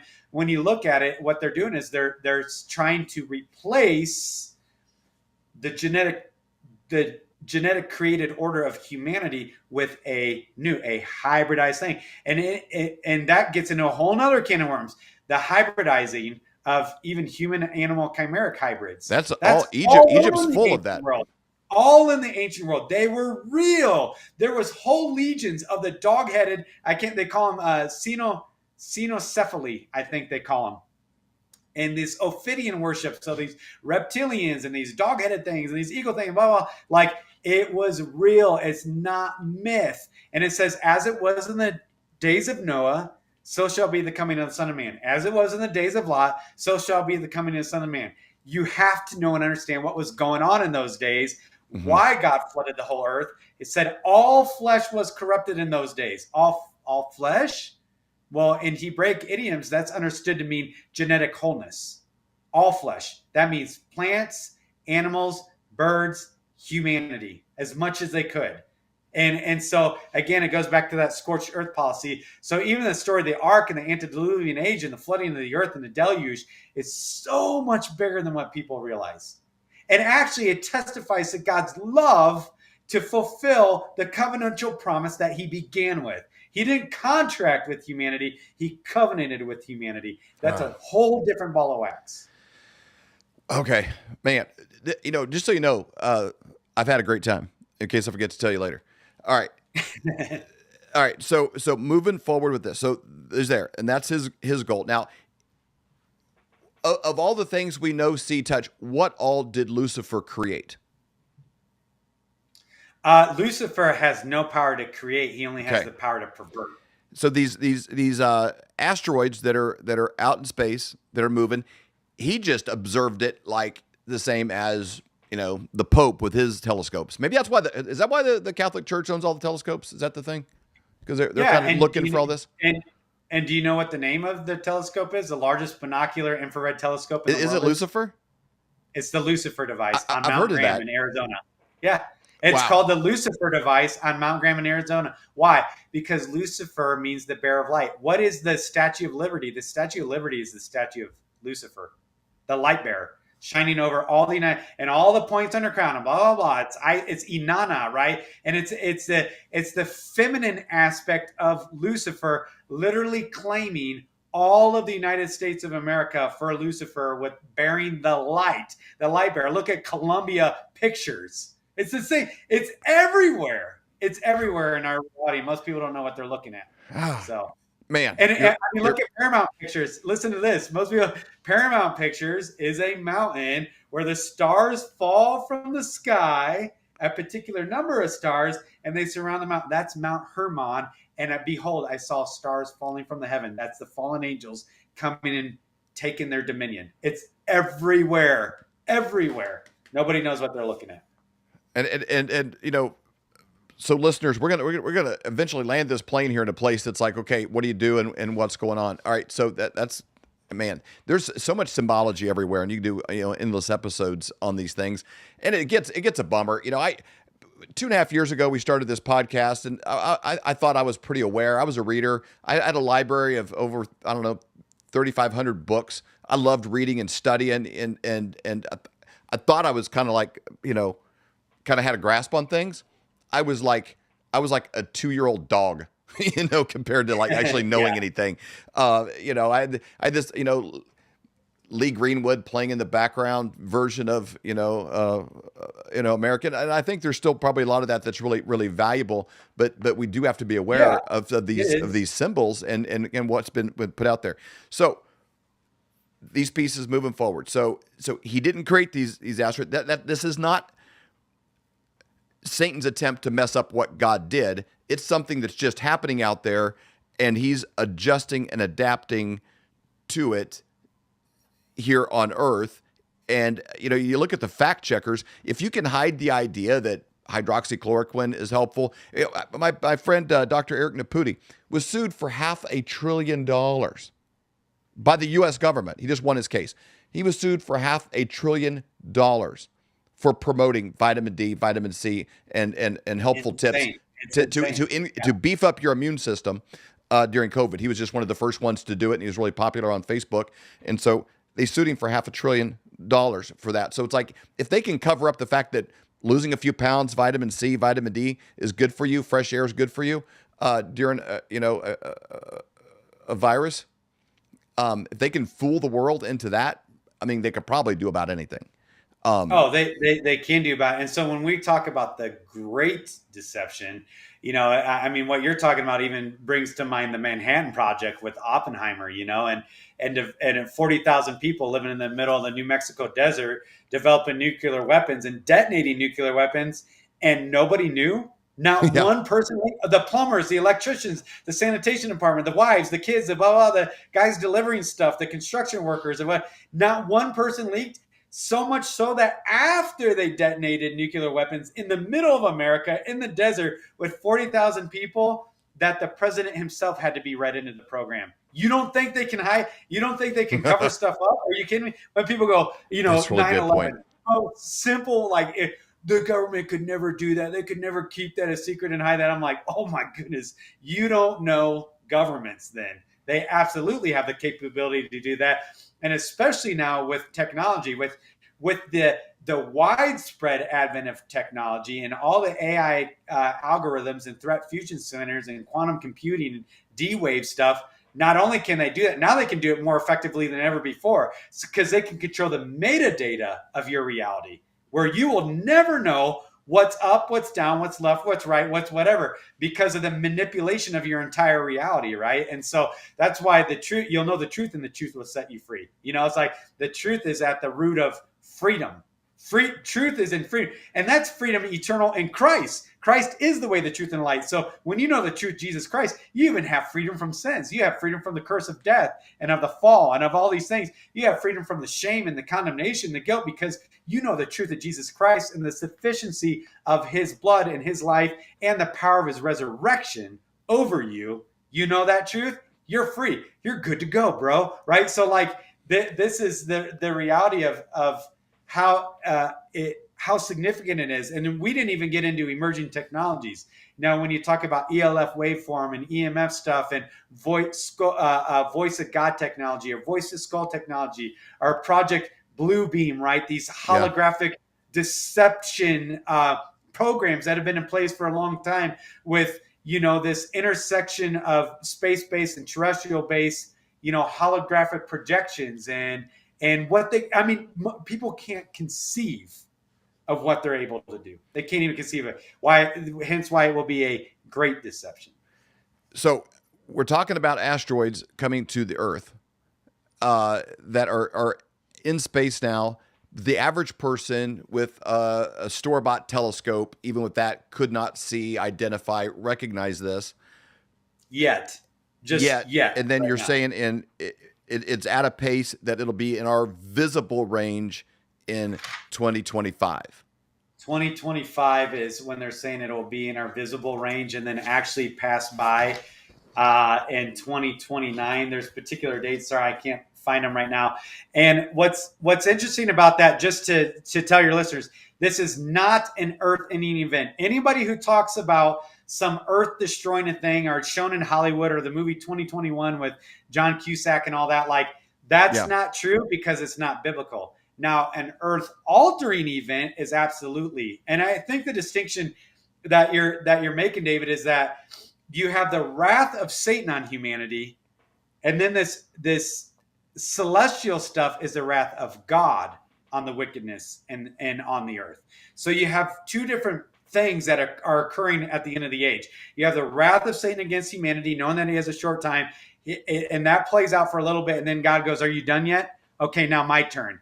Enter in the breaking of the seals," right? And a great mountain of fire thrown into the sea, and then stars falling from the high, falling from the heavens like figs ripen, falling to the earth, and a third of the grass, a third of trees, a third of ships, a third of humanity. Great pestilence. Do the research on what comes with these space bodies and the debris and the particulates.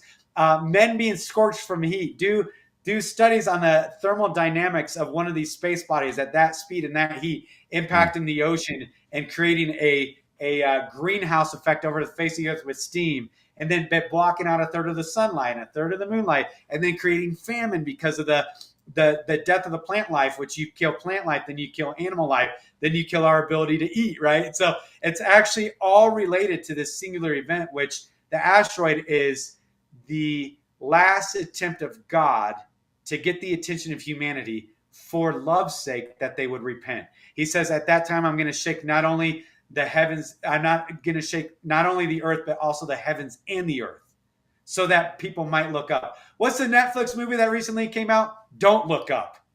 Don't Look Up. And it's about an impending asteroid that all the presidential cabinet knows about. And they create a mass media campaign to convince you to not look up. And they actually create a mass media campaign with people marching like all the Antifa reprobates, shouting, "Don't look up, don't look up, don't look up, don't worry about it. There's nothing to see here." And that's the focus of the movie, is don't look up. And God's going, no, look up and repent, because I love you. It's not for me that any man should perish, but that all should have eternal life. And so when I look at the narrative of the end times, it's the last act of mercy on humanity, that God literally rearranges the celestial bodies. It says men's foreboding after looking at the things coming upon the earth, so that you might repent and put your faith and your hope in the completed work of Jesus Christ. It's not an act of God's horrible, tyrannical judgment against humanity, which is what the liberals and the reprobates want to make you think. It's actually God's last great act of love. And even his love to destroy the wickedness on the earth, to destroy these ruling elite, to destroy the deceptions, to tear them down. That's what he's doing, because he loves you so much that while you're his enemy, he sent his son to die for you. Like while you're at your worst, while you're hacking off your boobs and you're mutilating your genitalia and you're slaughtering babies in the womb and you're doing your incantations and your occultic practices, and yet when you say, "God forgive me," he's like, done. Because that's what we do. That's amazing. I'll restore all, daughter. I'll restore all, son. That's what we do. You were deceived. I love you. I'll wash you and cleanse you, and I'll give you white raiments to put on now to cover all that nakedness and shame. It's done. And that's what the enemy doesn't want people to know and understand. And even if you're on the outside looking in when it comes to faith, you've got to admit that's the greatest story ever. It's the greatest narrative, the greatest story arc. It's the greatest outreach that there could ever be imagined. All right, so if I have a Ford truck, all right, so it's fresh, clean, just wash it, it's black. If somebody comes by and hits a mud puddle beside me, that car didn't hit me, but all the debris from the water but splash on one side. So I'd have little specks of water and dirt all down one side, right? Is that kind of what you're talking about here when you've got the earth? There's a field of small debris flying by.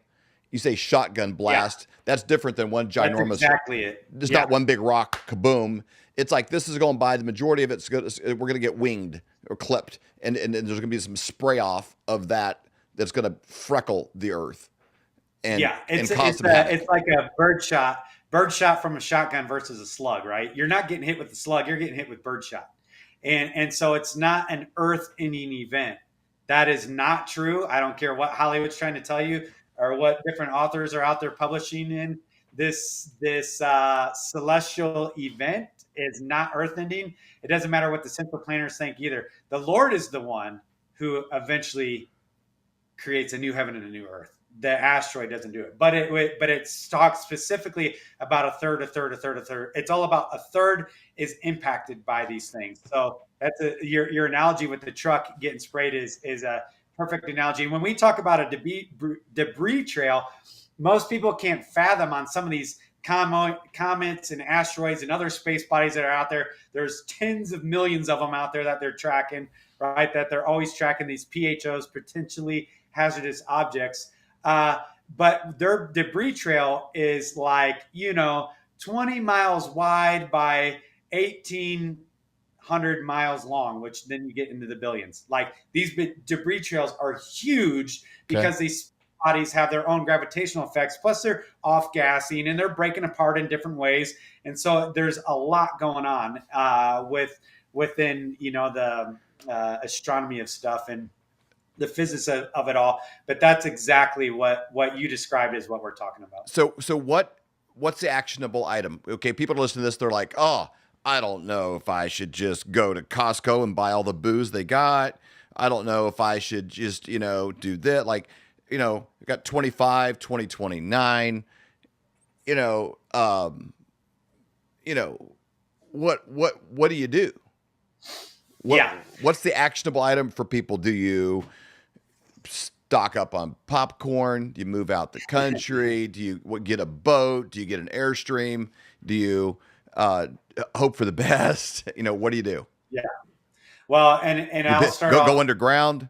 I mean, have you ever seen the? I'll start off with the basics. And real quick before you jump into that, you mentioned this earlier about the cleft of the rock and going into space. Have you seen the cartoon thing that Yuval Noah Harari lists as his like favorite story narrative cartoon thing? It's this whole cartoon of basically man throughout history, the world being destroyed by something from outer space, and then men going on rockets and leaving. Yeah. Have you seen that cut? And I have this in my notes, but it didn't dig into it, and this is why out of nowhere you have the public-private interface with all the space agencies and central planners of the world now tapping into the Elon Musk of the world because they are in a race literally for their lives. And this gets into all the global elite readouts in New Zealand, right? And all the elites meeting up in Antarctica under the Obama administration. John Kerry going there and all this stuff. Yep, John Kerry, Christine Lagarde, all these central planners and the Bank of International Settlements, World Economic. I mean, it's all because they know what's coming. So, in answer to your question, oh, by the way, side note, just hearing you say 2025, have you noticed that everything is about the year 2025? And it has been for the last 30 years. UN Agenda 2030, UN Agenda 2020, the Great Reset by 2025, electric car. Why the electric car things? Remember I told you what the central planners figured out about the simulations about this asteroid impact? The whole push and green movement is to reduce your mobility because they know what's coming. They do not want 18 million people from the greater New York City area flooding into the rest of America. They have to reduce mobility because they know it's the human, as Michael Yon, a seminal, researcher and former special forces guy, he's out there just pushing the envelope on this work. So I want to give Michael Yon credit for this word he coined, human osmotic pressure. HOP. Human osmotic pressure is the number one thing. This is why the green movement, this is why the reduction of coal-fired things, this is why they're pushing for the removal of all combustion engines, but there's no infrastructure whatsoever for electric vehicles. It's to kill your mobility because you're easier to control. This is why all of the human agenda is bringing people into the city. It's why throughout history, teenagers wanted to get a car the day they turned 16. Yep. Because now I got mobility. I got control. I got options. And notice what all their language is 2025, 2025, 2025, 2020. Georgia Guidestones. We got to keep humanity and perpetuate, with 500 million population. That's all we can handle. Why? Because we know what's coming. The wrath of God is coming. They know it. They know God more than any Christian knows God. They know the word more than any Christian knows the word. They know, but they think they can win. That is the Nimrodian Faustian hubris, is they think they can win and they can go into the Denver International Airport, deep underground military bases, and all the other ones and run into the mountains, hide themselves on the rocks, or get off the earth and set their nest among the stars, Obadiah 4, and yet all of their attempts are going to fail. All their attempts are going to fail. So, in answer to your question, what should people be doing? Or, what's the actionable item? I say very plainly and unashamedly, and I don't give two craps where you stand in your religiosity. Repent, for the day of the Lord is at hand. Jesus Christ is Lord. And every knee in heaven, the heavens, and on earth, and under the earth, it's all the scriptures, are going to bow their knee and confess that he's the Lord of Lords and King of Kings. And so you repent and you get right with the Lord, because when you're right with the Lord, none of it matters. When you're right with the Lord, all this goes, I'm good to go in my King, my warrior King Christ Jesus. Psalm 112 says, they have no fear of bad news. No fear. They are not shaken. Their hearts are steadfast, trust in the Lord. Their hearts are secure because they know their God. And their children will be mighty in the land. I don't have fear. There's natural, tangible wanderings about these things. And there can be physiological responses at time of, maybe some anxiety of the unknowns and stuff like that. But at the end of the day, I'm like, bro, I'm good to go. I know my God. Death has no sting. My life has been bought and paid for. I have no fear of dying. I go, get me in the fight, God. What's my mission set in this generation? Teach me to serve this generation while I have no fear. So that's right. Repentance and getting right with God is primary. Then he's your provision. He's your sheltering. He's your covering. He's your food. He's your drink. He's your strong tower. He's your defense against enemies too numerous for you. I don't trust in horses and chariots. I trust in the name of God, right? Repent. Yeah. Now, on a physical level, there are tangible things that you can do and that I do, because it says a wise man foresees trouble coming and plans accordingly, but a fool goes on for it. With regards to the second coming of Jesus Christ, we have the parable of the 10 bridesmaids or virgins, 5 foolish, 5 wise. They adequately prepare. Joseph prepared in the 7 years of plenty for the 7 years of famine, and by it actually preserved the genealogical line to the Savior, Jesus Christ. It was so much more than Joseph and Pharaoh in Egypt. It's about Christ. That's what Joseph was a type and shadow of, and he tangibly, practically prepared. You have stories of an Abraham or a Lot or a Joseph or a David or a Jonathan or whatever. These guys were warriors and they were priests. So they had physical, tactical acumen. They physically prepared and tangibly prepared, but they were also spiritually, had a spiritual depth in God and in Christ Jesus that stood the test of time. To where David literally, as a 14-year-old boy, ran out and cut the freaking head off of a Nephilim, off of a giant, off of a God man created in the image of those guys And as a 14-year-old boy, because he knew his God, he literally slayed that Joker and then cut his head off. Don't let me get into that. Goes into ancient things that they could regenerate and blah, blah, blah. Watch all your X-Men movies and whatever else. They're telling you what these guys were able to do. Right. But so then it's like, then you have the Israelites. They're like grasshoppers in the sight of the giants in the land. There was giants in the earth in those days and also thereafter. And Canaan, all these demigod freak shows with high technology. And yet in God, they routed them. See, the dread of the Lord went before them. What is a toddler going to do to a guy like me? Nothing. But now if the fear of the Lord is put on me because that toddler has a knowing of his God, I'm going to shriek and horn run. So again, this is why like practical preparedness is of value, but spiritual preparedness is of the higher value. But yes, how about let's get practical? How about communications? How about mobility? To me, mobility is the number one primary tool of all preparedness. Every professional pedigree background that I was in, my mobility was what equipped me to either do my job or fail on my job and die.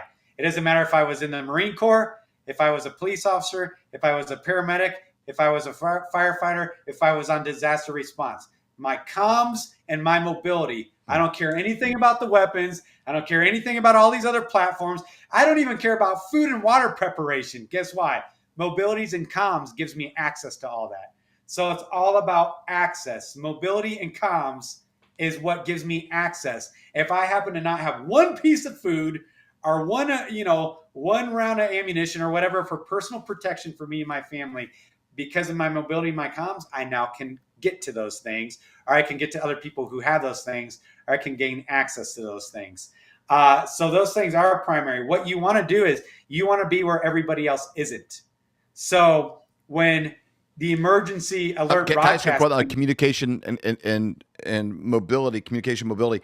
I mean, that's easy to say. Do you get lots of cans and string? Do you get a sat phone? What kind of communications, ways to communicate with the people you know, love, and care about, with your kids, family, wife, all that kind of stuff? What kind of ham radio?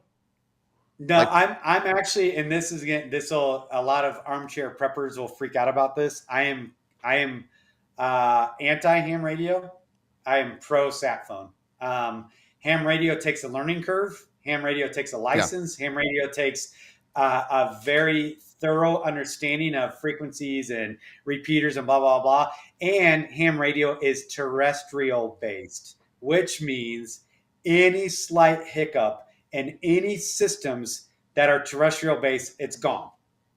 Satellite phone is completely different. And satellite phones piggyback off of obviously extraterrestrial, right? Off Earth, a low Earth orbit, and even other different levels of ionosphere and blah, blah, blah, stratospheric communication. And generally they're piggybacking on military industrial telecoms. So it's as true end-to-end encryption as you can get. One, that's a primary factor. And two, they're the least likely to be corrupted because the infrastructure for the B system is all about telecom. You can't destroy that telecom because it's all about counterfeit omniscience and omnipresence through technology. So the likelihood of that being taken out is very slim. And sat phones are affordable, easily acquired.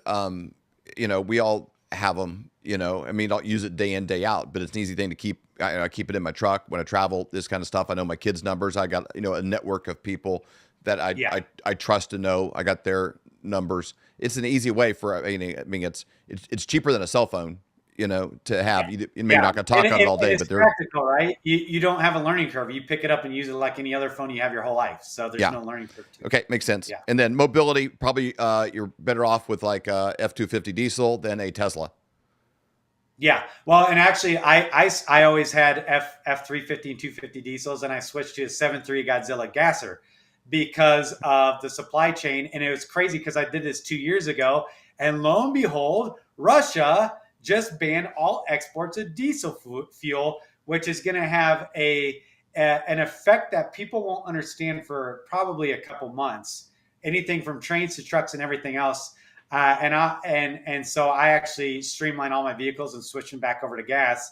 Even though there's a higher refining process, the availability factor, my ability to siphon or scavenge or do whatever, is much higher than with the diesel, especially with the newer diesels with all their stupid DEF things and all their emissions things. Those things are ticking time bombs for disasters. So what's a Godzilla? It's a new motor that came out in 2021. It's a 7.3 gasser motor, and it's got almost the same horsepower as the new diesels that are turboed. Just the torque is lower, obviously, because it's not a diesel. But I'm looking at it right now in my window. It's awesome. It's an overland truck. So everything I do is with practical preparedness. It's like my thing with mobility, because I would have died in multiple different semi-permissive and non-permissive environments if I didn't have a sat phone, because I lost my mobility. So when I speak to these things, I'm not an armchair prepper. I hate armchair preppers. They have no clue what this looks like tangibly in semi-permissive and non-permissive environments. I know because I've been there. And when a sidewall on the only operating truck got ripped on a piece of coral because of the tidal surge, we were out of mobility, remote from nowhere. We had pallets of freeze-dried food, pallets of 25-year shelf life food airdropped to us, but all the water was poisoned and salinated by a storm surge. You couldn't boil water. There was no energy to boil water. You didn't have the energy to boil water to make your food. So now the food's worthless. Now your mobility is gone. I got a sat phone. I need help. So that's why I go, these are the critical components. I always say, if you could not drive over a parking block in front of you at Walmart because you nosed into a parking spot, and then there's a flash mob, which is happening every day, everywhere, or they're blocking interstates in downtown LA or whatever, and they're dragging white people out of their cars and beating them half to death, and you can't turn around in the median and drive the opposite direction because it's wet grass, you're dead. If you can't drive over the parking block in front of you in a Walmart with your vehicle that you currently have, you're dead. If you can't, go over some rough terrain and even, a 4 to 6 inch gap in the road, you're dead. If you don't have 12 ply tires plus and your sidewalls rip on a piece of coral, you're dead. And so I go, these are the considerations that I'm looking at. And actually, we have very tangible, prescient, contemporary examples with all the flash mob, Ryan, BLM Antifa stuff, blah, blah, blah, blah, going on. That should go, oh crap, I should have no consideration about gas mileage. Get off of your 45-mile gas. I do not own a vehicle that gets more than 12 miles a gallon, and I don't give a crap because I'm safe. I do not care. I have no regard for gas mileage whatsoever. I just went and picked up a van last week in Minnesota, and it is a Quigley 4x4 converted van for my family, lifted with zombie bumpers on it, because everything has to revolve around that mentality. And it's not just about zombie apocalypse. It's about practical preparedness. It's about snowstorms, ice storms, the astrocatastrophism, the geoengineering, these crazy weather patterns. Your mobility, I saw it with a derecho and a wind shear that hit Iowa, and I went in there to do disaster relief.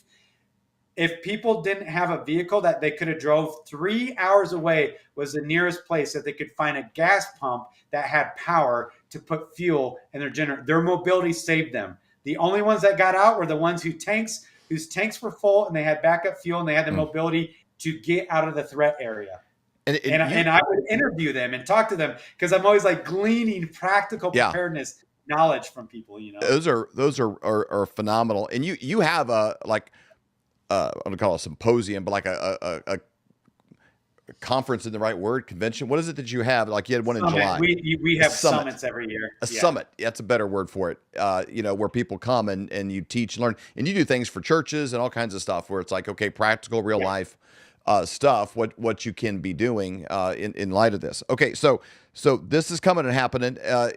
Something's either going to hit you or it's not going to hit you. So let's just say you got a 50-50 shot on that, even though you got a much better odd. But the point will be, when this becomes visible and the word gets out, it's going to be more chaos in the earth. Is that what you're saying? Human chaos factor. Yep, they call it human chaos factor. And like I say, I always want to give credit to guys like Michael Yon, human osmotic pressure, right? And so this is what you're looking at. And I've worked in disaster areas and war-torn areas everywhere.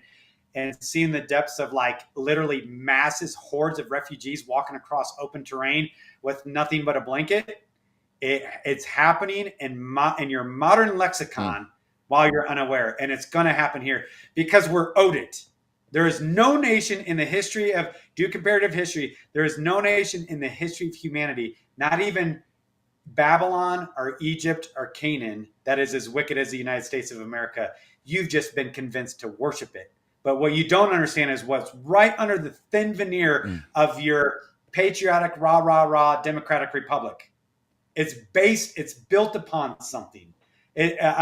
Look at what the CIA does. Look at what the intelligence agencies do. Look at what we export and what our primary thing. Look at what our black budgets are based off of. Look at the Epstein Island, which is just a microcosm of the reality of what feeds and funds America. It is the souls of men and women. It is the souls of children. It is the drugs. It is the pharmakia. It is the sorceries. It's the cultism. It's Babylonian money magic on a level that people can't understand. People don't understand the reality of what's coming to America in particular because of what we're owed. Yeah, we pretty much just export, debt, and drugs, and sin. Yep. For the most part. So, your book, and you got a study guide as well. I'm gonna just drive people this. I cannot say that I've read it and gone through it, but I can tell you that I am, and that is coming for sure. You got your website, omegadynamics.org. What would you say is kind of a sign off, with this coming? You throughout this whole thing, I noticed your language. You would give a phrase and almost like an order, like, hey, research this phrase, research this phrase, this verse, research this. What was God telling you? I think that's a really great idea. Like if I only had one conversation with my son and something was going to happen to me, I'd be like, okay, hey, love you, get right with God. And then I would give him, actionable items that were more like empowering him, to go on. There's nothing I could give him. I couldn't say, hey, here, this will take care of you forever. It's got to be something in him that's going to move forward. That's kind of what you've done with our listeners this whole time, whether they caught that or not.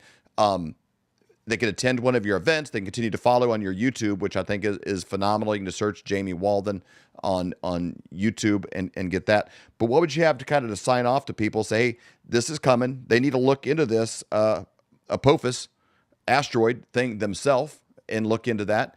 And the majority of what I've seen on your page is a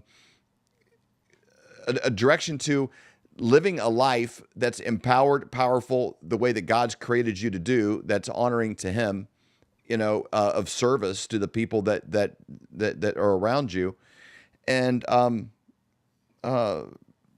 making wise decisions so that you're not more vulnerable than necessary to things that are happening around you that you can't control.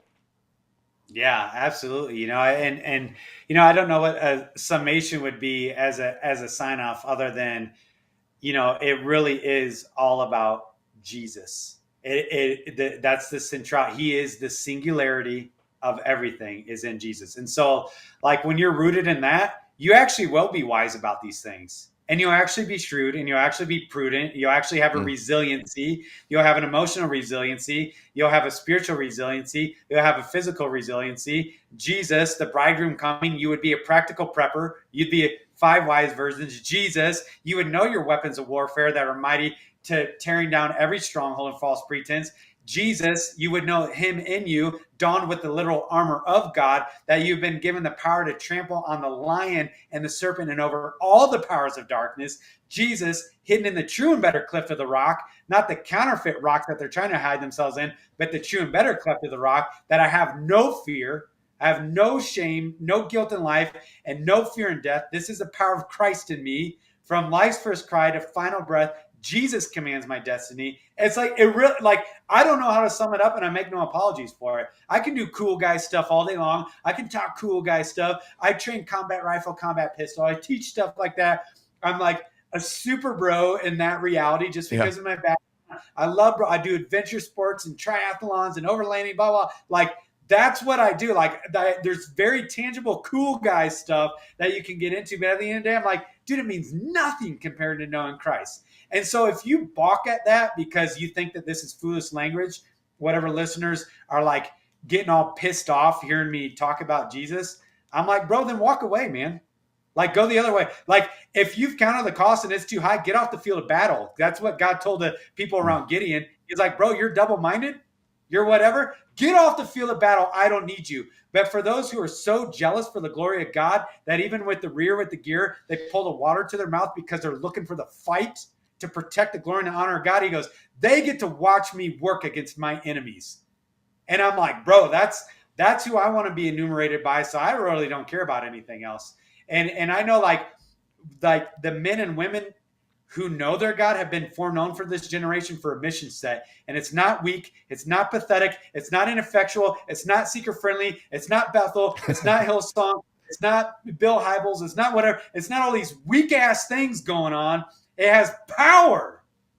And it's like to effectively carry forward your mission set under the battle flag, the banner of your God, which is love, all the way to mission accomplishment.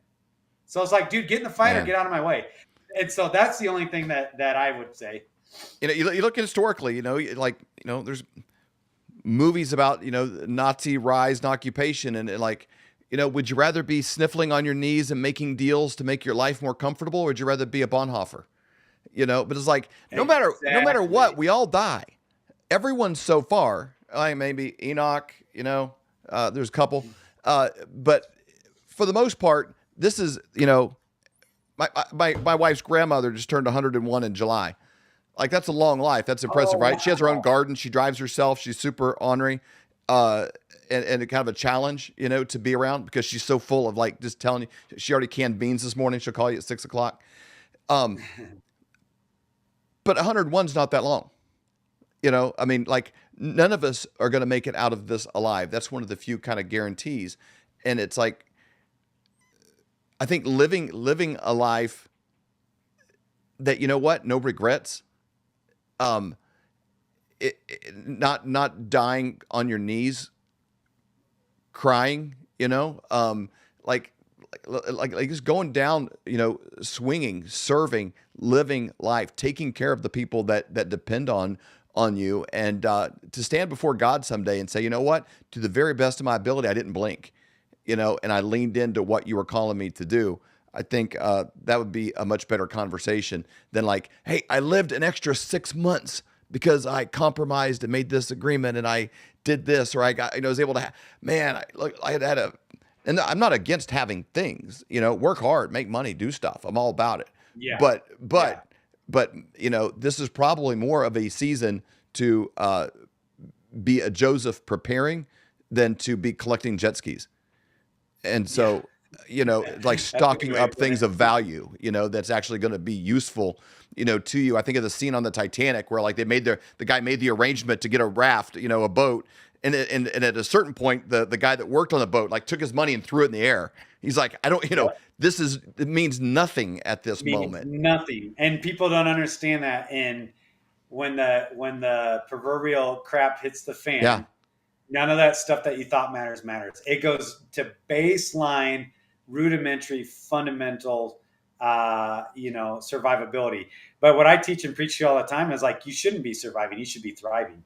And so thriving comes because you were prudent, and your God. So you're secure. Even if you have nothing, you're still secure, and you're thriving spiritually and emotionally, which means then you're thriving physiologically, right? You're thriving in your physicality because you've trained for the fight you're not yet in, and you are ready for it. And it's just crazy to me and burdensome how few are going to be able to endure even the first opening salvo. I mean, if everybody balked at that thing that just happened, we all know what we're talking about the last 3 years. If you balked under that there was not even a body in the street, dude. Are you kidding me? People balked at that. Read the book of Revelation. It says there's going to be so many bodies in the streets, there'll be nobody to bury them. And like, if you balked at that to preserve what? Your normal, to preserve your reprobate Starbucks that you're giving your money to them, like to preserve what? Pastor shuttering your church, your stupid gaming systems for your youth group center that you just built. I mean, this is insane, man. It's insane. And so, and again, that's why I say, like, there's a lateness to the hour that most people couldn't even conceive of, even if they were told, which we just told them for the last 2 hours. They still their normalcy bias, their self-preservation, their fear, or their pride won't allow them to actually enter into the reality of how late the hour is. Jamie, I want to continue this conversation in the future. Would you come back on the show? I got a lot of other topics I'd love to hit with you. I'd love to join you with my wife, Stacy. And just there's a lot inside that brain we want to kind of squeeze out like a lemon and get everything out of there possible. Would you come more back like again? A pea brain? Yeah, it's more like a pea brain. So bring tweezers. But yeah, we can for sure, man. I'd love to do it. It'd be awesome. Thanks, man. I had a blast. Really enjoyed it. Again, you guys go to omegadynamics.org. If you just listen to this, do come back and watch the video version on Rumble or BitChute or one of the video-based places, because there's a lot of things we showed on the screen today that you're going to want. But again, the book Omega Dynamics by Jamie Walden is available on Amazon. We'll have a link to it down below. There's a study guide as well. Even if you don't fill it out, you'll feel smarter by having it, and that goes a long ways as well. These are actionable items, things that you can really do to get right, starting out on the inside, and then again continue making good choices on the outside and in the places that you have influence. Jamie, thanks for your time. Thanks for doing what you're doing. Thanks for being brave, and thanks for being really clear and a bright light in a time that's kind of crazy. Yeah, thanks for having me on, bro. I appreciate it. And thank you, Flyover family. Thanks for being on this journey with us, where we're learning together. We're taking piles of notes together. Share this episode with somebody that came to mind that you think could enjoy it. Then maybe go to coffee, discuss this, and say, hey, what's going on? What are we going to do in case of these problems?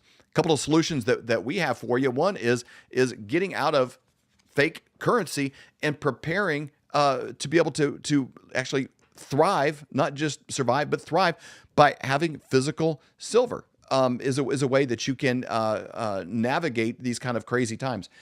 Go to flyovergold.com, set up a conversation with Dr. Kirk Elliott or one of his team members. They'll take incredibly good care of you. Again, we've known him for over 25 years. I trust him completely. And our children, my in-laws, my family, everybody that I know, I always direct them towards Dr. Kirk Elliott, and I get nothing but great reviews. Flyovergold.com, and have a conversation with him on your money. He has 2 PhDs. I think he's the guy for this conversation. The other one is patriotmobile.com/flyover. Go to patriotmobile.com/flyover and start taking the dollars that are being donated towards causes that you're probably not excited about, and move it towards somebody who's supporting Turning Point USA, veterans causes, pro-life movements. Go to the website. You can see all of the things that they support. Tens of millions of dollars a year go towards causes that are definitely anti-liberty, anti-freedom, and anti-America, and for sure anti-God. They're the only cell phone provider out there that is openly Christian.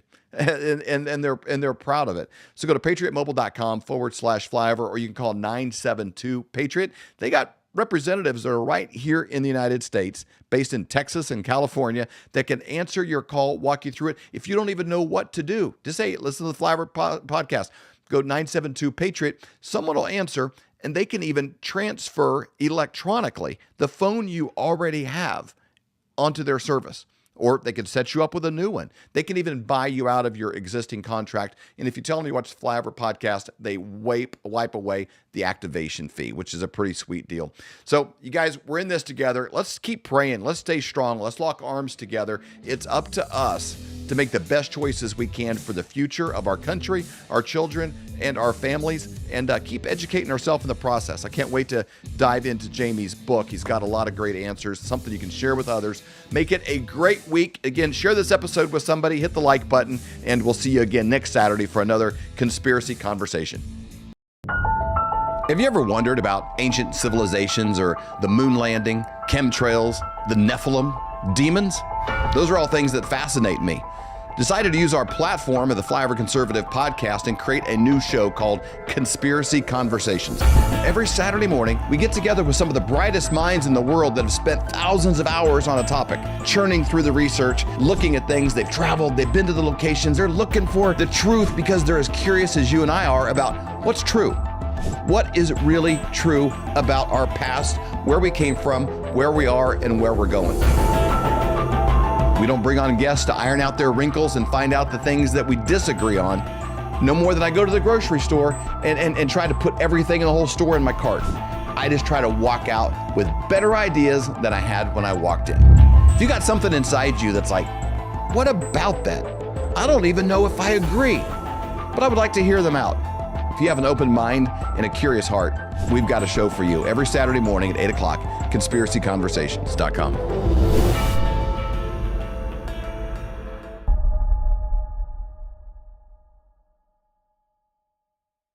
Hello, Flyover family. Join me every Wednesday for the Prophetic Report at 11:11 Central. You can find it on Rumble. You can find it on the Flyover app. We have such an incredible time of hearing from all of these different prophetic voices like Robin Bullock, Julie Green, Barry Wunsch, Amanda Grace, and Hank Kuhneman. Every week, it's either 5 or 6 different prophets that are speaking, and what's interesting is God is speaking through them, and all of these voices come together like puzzle pieces. It is so exciting to hear what the Lord is saying. We're hearing from medical, we're hearing from military intelligence, we're hearing from the financial world, we're hearing from mainstream media, but the most important is, what is God saying? He has not fallen off the throne. He's not nervous. He's not chewing his nails. He is in control. He has plans to prosper us and not to harm us. What a great time to be alive, and I'm so excited for you to join me every Wednesday at 11:11.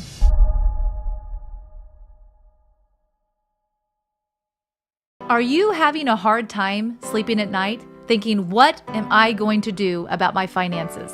You know, times are really changing. They're changing fast. Let me give you a quick example of how. In 1920, if you had a $20 bill and 1 ounce of gold, you could go into any men's clothing store and buy an entire suit. You could buy the jacket, the shirt, the belt, shoes, the whole bit. Today, that $20 bill, what's it going to get you? Not much. Maybe the socks, maybe a handkerchief, but the 1 ounce of gold could still buy you the entire suit at any men's store in America. That's the difference. That's what inflation does to your dollar. It's a deflating dollar caused by inflation. Now today, that's happening faster than ever. You need somebody that you trust that can help get you out of a fake currency and into something that's going to keep you safe. And we know a guy that has 2 PhDs by the name of Dr. Kirk Elliott. We have known him for over 25 years, and he's someone we completely trust. You need somebody that you can get a hold of, somebody that's going to be there for you to get back out of it, and then maybe back into the stock market, maybe back into something else when things settle down. But right now is not that time. You need somebody that you trust and somebody you can call and make those worries go away. That's exactly right. So you can go to flyovergold.com, fill out your information for a free consultation, or you can call 720-605-3900. Do it today. You'll be glad you did.